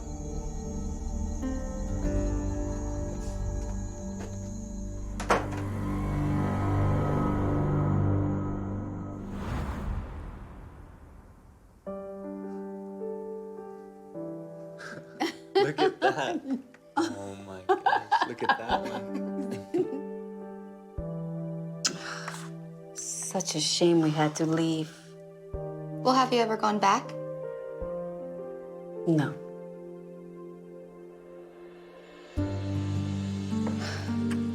I miss the family too. I think about Tío Alfonso Abuelo every day. In 1990, Charles's family suffered a series of tragedies, including the deaths of his uncle and grandfather. It's the year that I wouldn't wish to my worst enemy.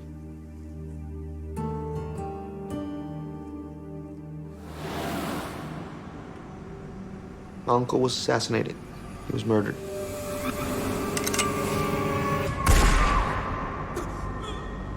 Nobody really found out why, who did it. Then I had my grandfather pass away after that. My grandfather was the healthiest man you could find. He was not sick at all.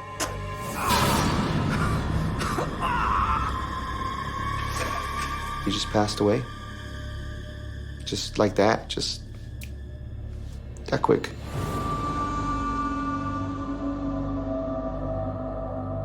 Soon after, Charles and his mother moved to the United States in hopes of leaving the past behind. Hey, don't cry, Mommy. They're still here with us. Just because we cannot see them, they're still making sure we're okay.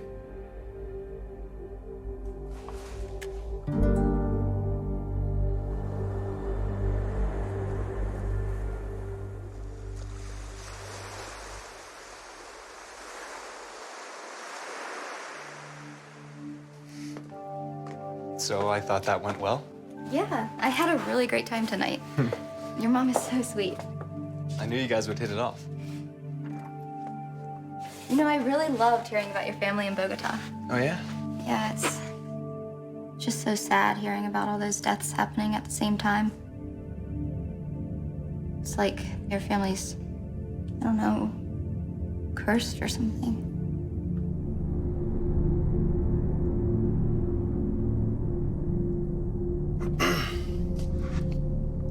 Are you okay? Yeah. Yeah. I'd better get out of here. Told the babysitter I'd be home by 10. Okay. But I'll see you this weekend.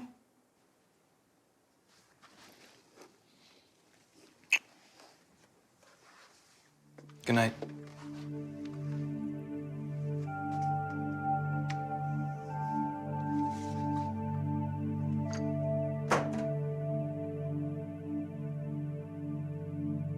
Despite the years that have passed, childhood memories continue to haunt Charles.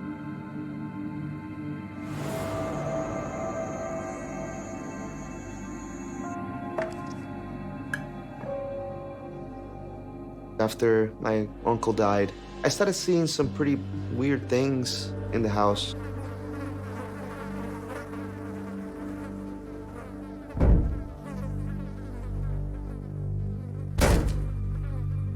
I just kept hearing noises, something loud, bang, boom. Like, trying to get my attention.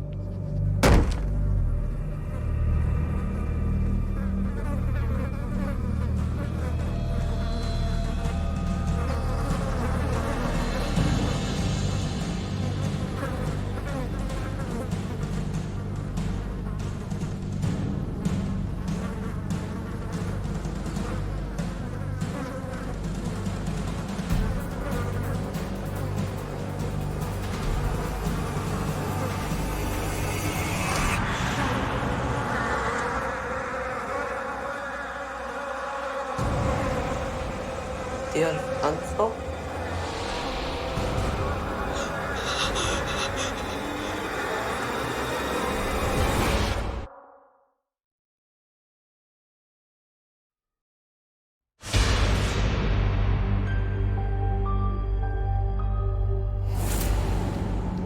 So, how do I look?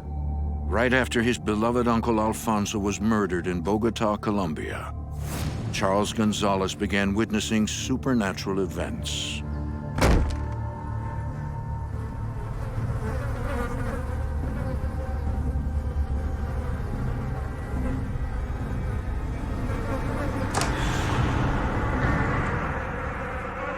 Tío Alfonso. The flies were making some kind of shape, looking like a shadow, almost like a person.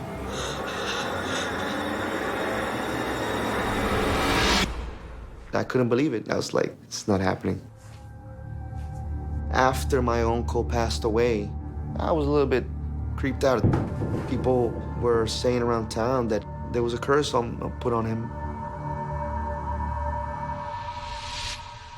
Now, 20 years later, as an adult living in Hollywood, Florida, the past has mysteriously come back to haunt Charles.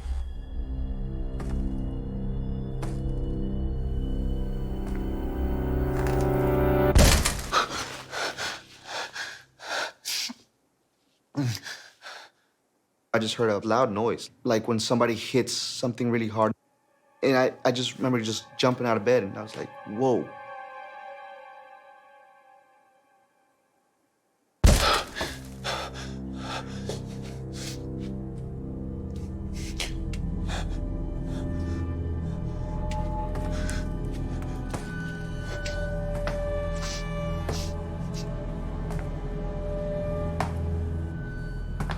I'm hearing like footsteps coming slowly towards me. Who's in there?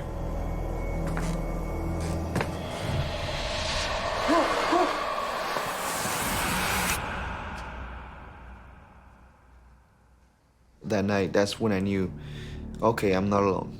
There's definitely something here with me.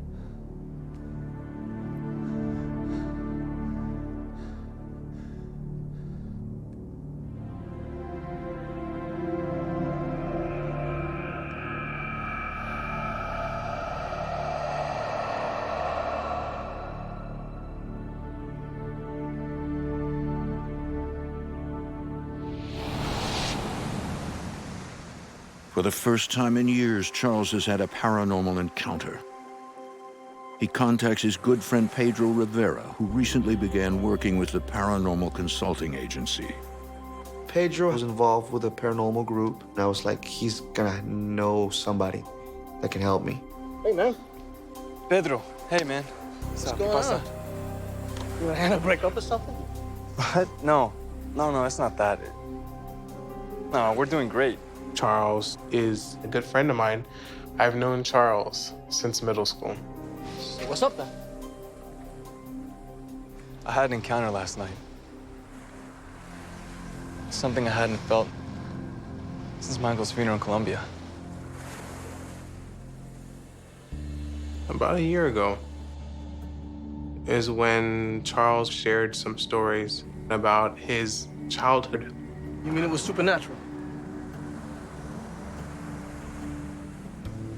And we have long conversations about ghosts and apparitions and poltergeists and all that.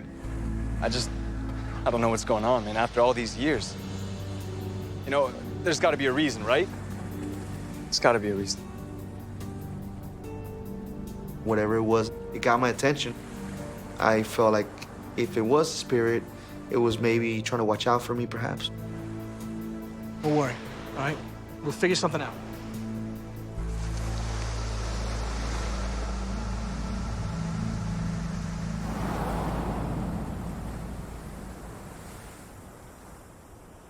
Pedro asks the psychic medium on his paranormal team for help.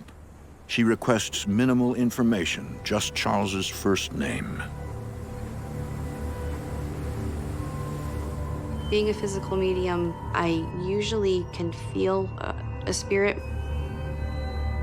Telepathically, they speak to me.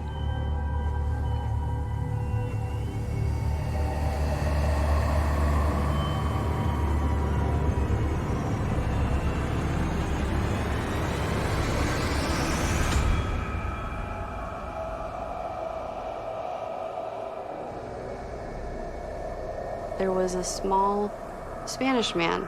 He had a bandana or like a handkerchief around his neck and was in like work clothes.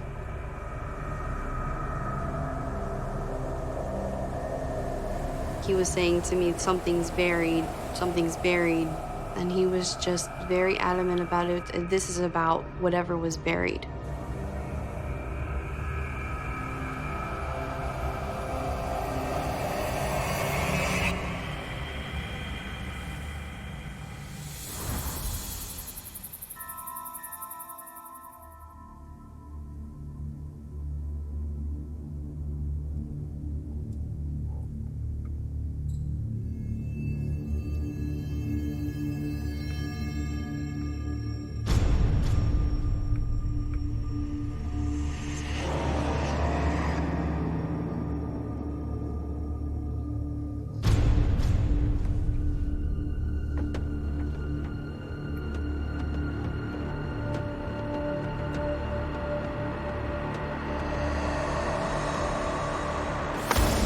¡Maldito! ¡Hombre mentiroso! ¡Mentiroso! ¡Mentiroso!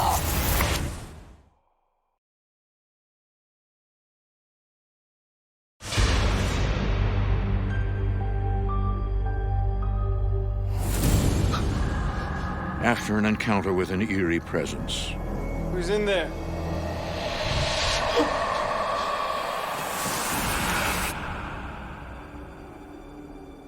Even though I was alone, I felt something, like the chills would go through my body. And the last time I ever experienced that was back in Colombia, right after my uncle passed away. I didn't know if it was paranormal, I didn't know what to call it. I just knew that it wasn't right. I knew it wasn't something that was supposed to be happening. I was really worried, and I needed to get something done, and done ASAP. Charles Gonzalez seeks help from a paranormal investigative team.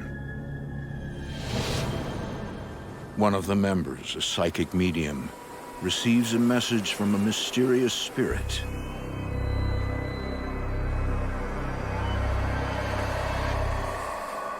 It can be very confusing as far as when a spirit's trying to tell you something, because the message isn't always exactly clear.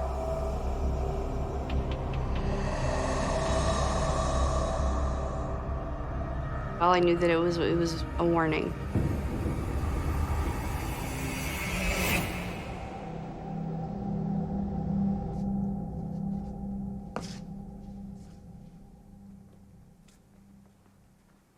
That's psychic. She described my grandfather to a T. She described this man exactly as my grandfather would look. It's a strong, short man, gray hair, rough hands, like he's been working. The way he was dressed, color handkerchief that he's wearing, that's my grandfather. What else did she say?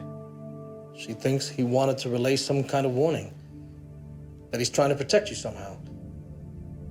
She kept saying it had to do with something that was buried. Do you have any idea what he's talking about? Suddenly, Charles recalls something from his childhood. The clay figure. An object he found after his uncle Alfonso was murdered.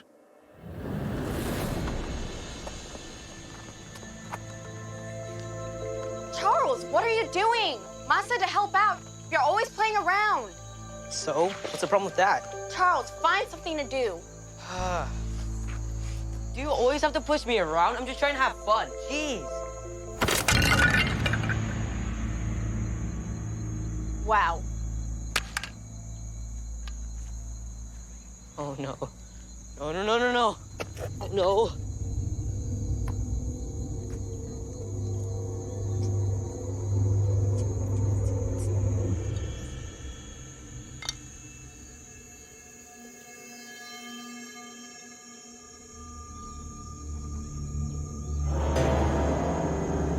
Grabbed this thing out of the dirt, and it was made out of clay and just looked like a person. It had a face and everything.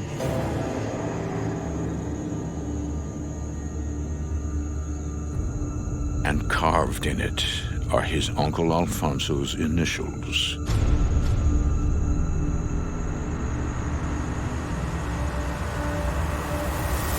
Where did you get this? It was in there. It was buried in the planter.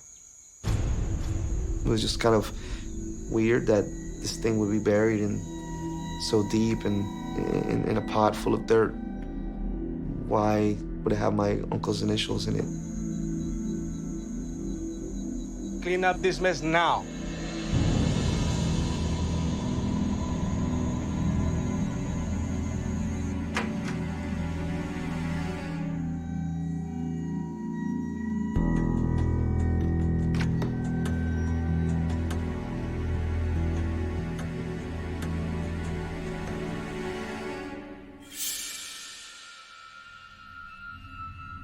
La Bruja.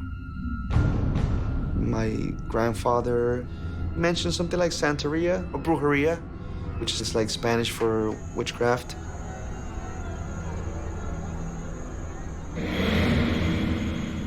What is that thing? I want you to stay outside. Why? What's wrong? Go!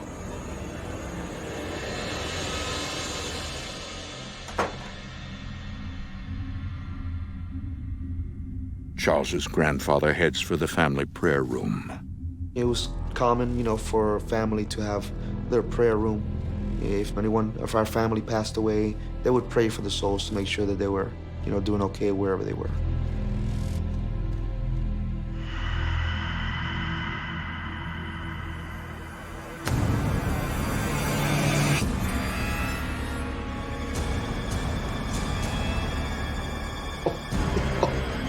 No, Dios mío, no. Grandfather.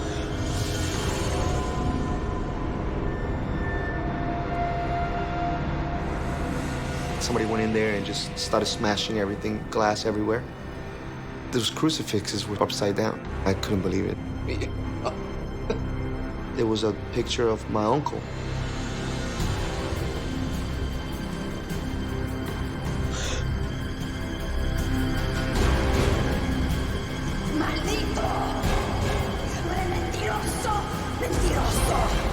Mentiroso!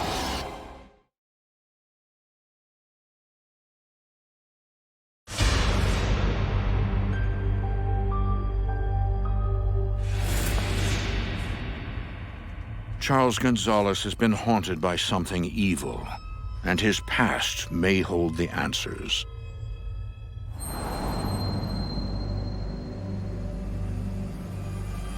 After the murder of his uncle in Bogota, Colombia, Charles, then just a boy, unearthed a mysterious clay object outside his home bearing his uncle's initials.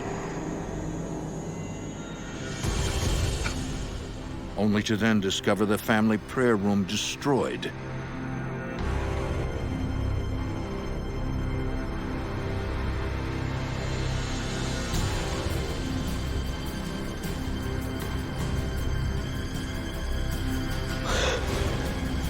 And his uncle's photo defaced.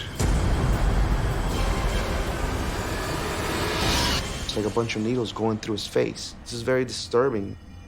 My grandfather, he was pretty shaken. He fell to the floor and he started crying. No, Dios mío, no. I had never seen him cry before. The clay object appears to be the source of what happened in the past. My grandfather believed it was created by black magic. And it has something to do with my uncle's death. Wow, that's intense. With the shrine and the upside down crosses and all that, it had to do with something evil. Did they ever find out who did it? No.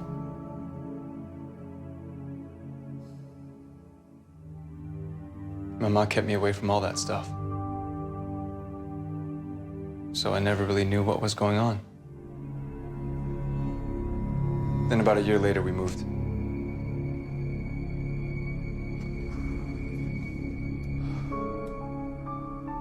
What happened to the clay object? I don't know. My grandfather probably destroyed it.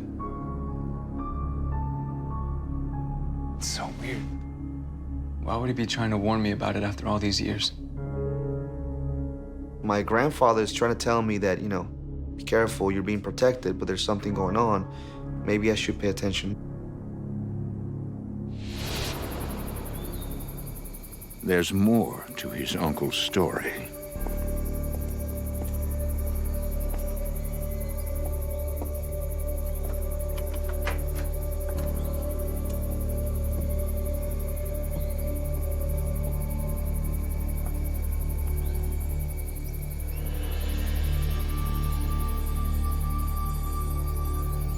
What?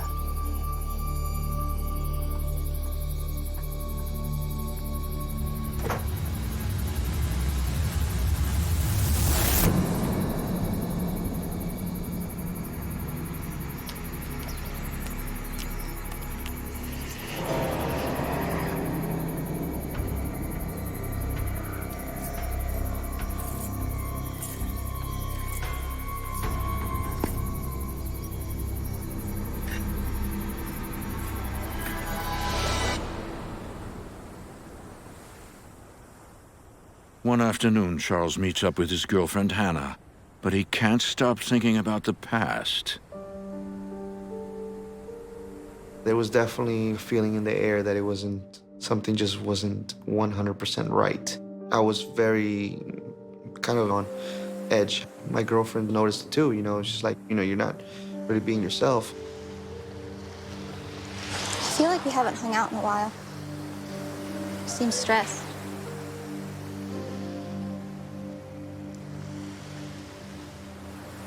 You know you can tell me anything. If something's wrong, I want to help.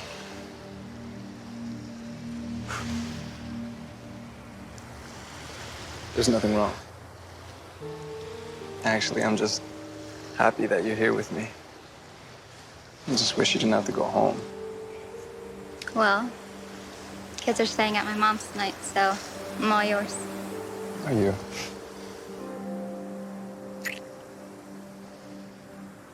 I was like, oh, go away. It's not a big deal. Everything's fine.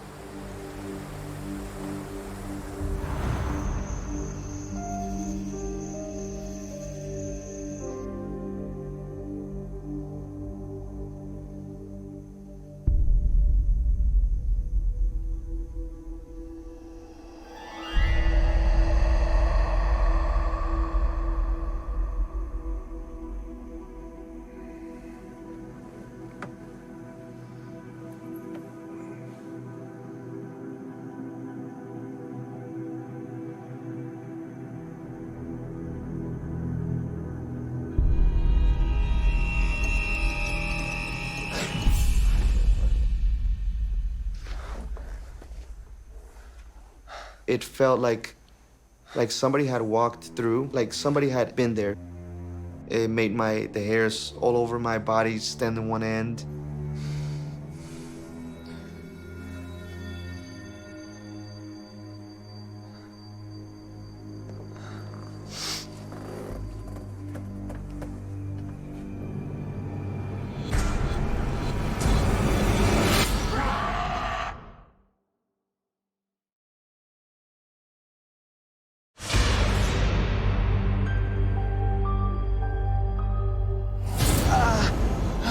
Charles Gonzalez has just been attacked. I felt just this intense burning sensation in my leg. How did that happen? There was 5 marks, like somebody had really dug in and scraped down. Do you have any bandages?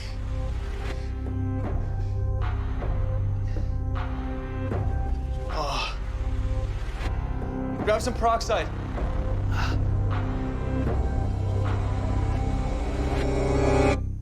Hannah?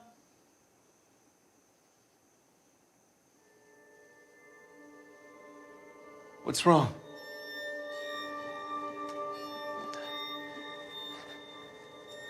She lifts up her wrist and shows me, and there is the same scratch that I had in my leg on her wrist. Oh my God.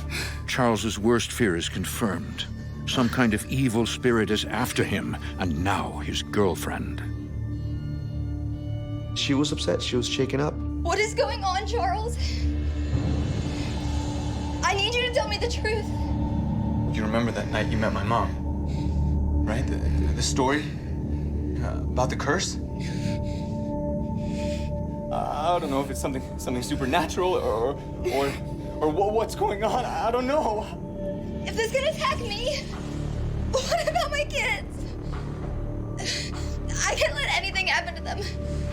The news is too much for his girlfriend to handle. She had never had to deal with any situation like that in her life before. I'm sorry. Hannah.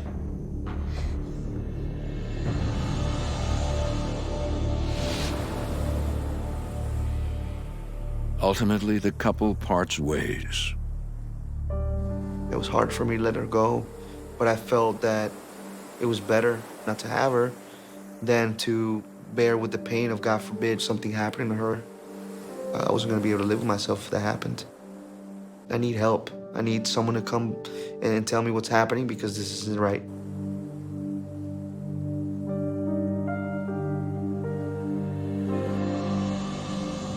Once again, Charles turns to his friend Pedro. Once it starts to get physical, it's when you have to react. Now there's action to be taken. He immediately calls upon his fellow team members, psychic medium Desiree Page and lead investigator Rich Valdez. Have you ever been involved in the occult in any way? What do you mean, like witchcraft? No. Never. What about that clay object you found back in Colombia? You told me it was buried. And in Desiree's vision, your grandfather was trying to warn you about something buried, right? Remember? It even had something that looked like your uncle's initials on it. Yeah, but what does that have to do with me? Someone placed a curse on that object with the intent to hurt your uncle. And now, whatever negative entity that was attached to the object, it's after you. Whatever was going on in Charles's life at the time was probably correlated with the object that he had unburied as a child. Maldito! The transference of energy, especially when it comes to a curse, has no time. It can happen immediately. It can happen a few weeks, a few days, a few years.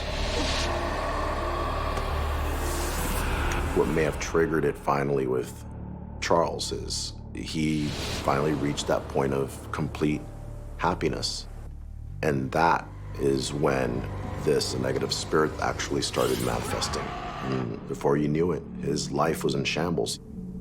Still, Charles doesn't know why anyone would place a curse on his uncle. I don't understand. Why would someone want to hurt him? Did he have any enemies? No. Everyone loved Tio Alfonso. A scorned lover, perhaps? That's when it automatically sparked. The light bulb went off. It was her.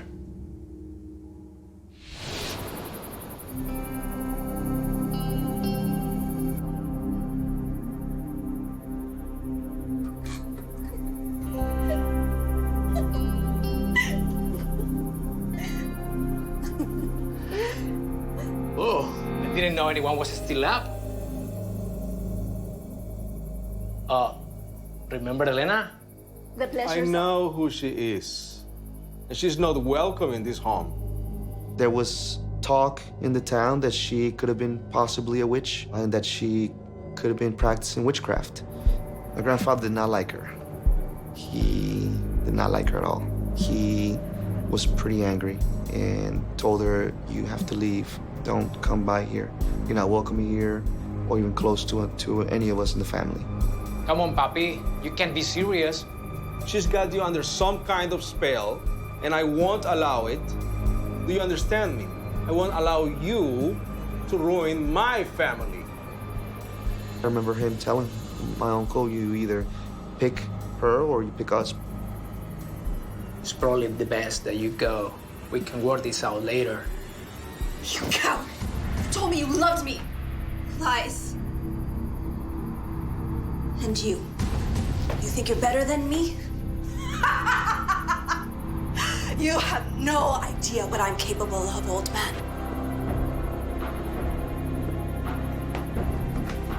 This isn't the last you've seen of me.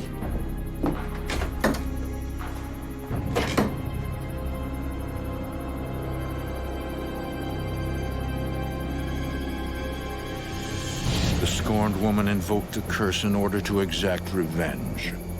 You think it's so easy to get rid of me? I'll never let you free.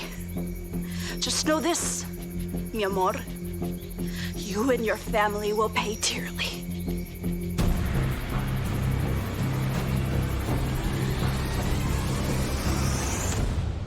Okay, so now what? Huh? We have to break the curse, or the entity will continue to haunt you.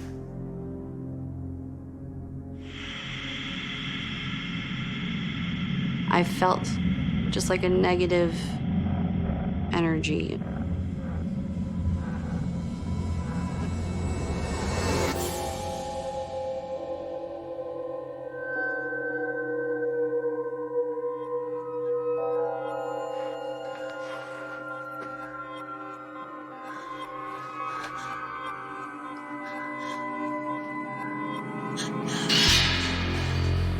Are you okay?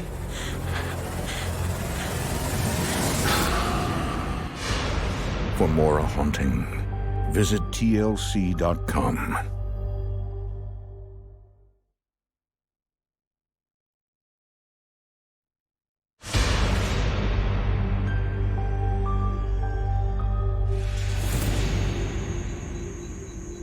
As a young boy in Colombia, Charles Gonzalez discovered a clay object etched with his uncle's initials. Charles suspects it was created by his uncle's scorned lover, who placed a curse on him and his family. Maldito! She wanted to hurt him. She wanted to damage him. She wanted to hurt the family. And we all felt it. It's now years later. A psychic medium senses that the entity attached to the object has set its sights on its next victim, Charles. Are you okay?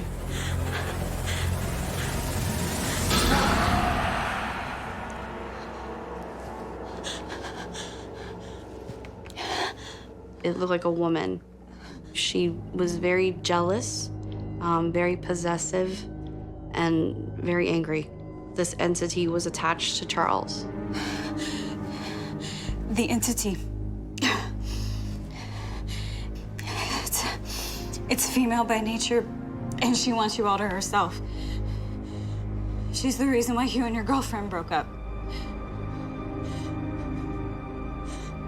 We have to move now. Your future depends on it.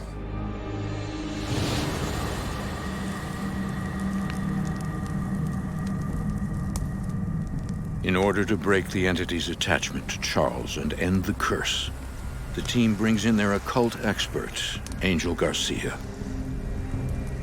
It appears that she was practicing brujeria, which is similar to Santeria, and she was creating objects and doing things just to control. Do you have the replica? Yeah. Because Charles does not have the original clay object, he was instructed to recreate it. We needed to have something he can hold, something he can see. It's time. Please, step forward.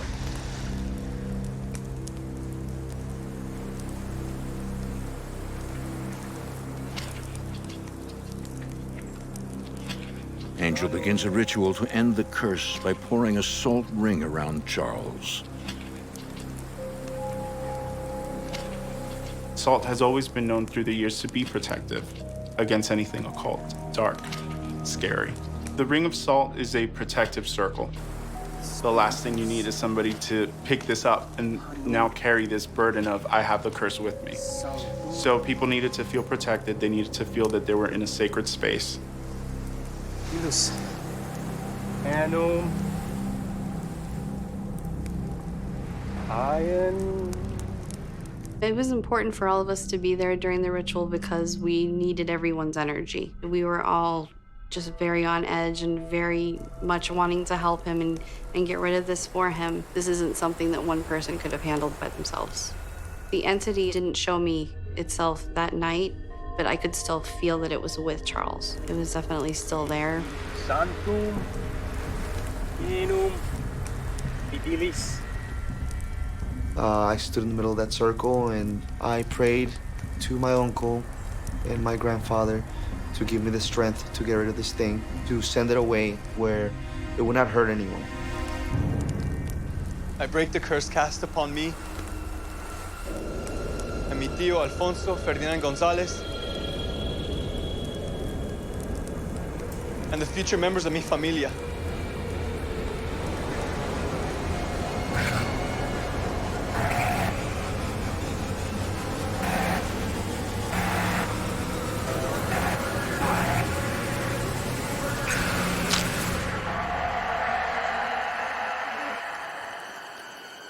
And I grabbed this figure and I crushed it in my hands and I threw it to the sea.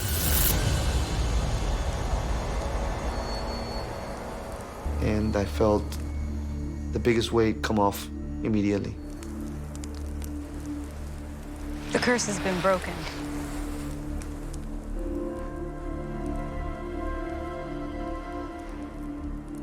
You could feel the energy flow different, and it was all stemming from him. He broke this energy, physically, feeling he was released. All he did was shift his energy to now, I'm in charge. I'm the one who's protected. I'm the one who destroyed this, and let this be.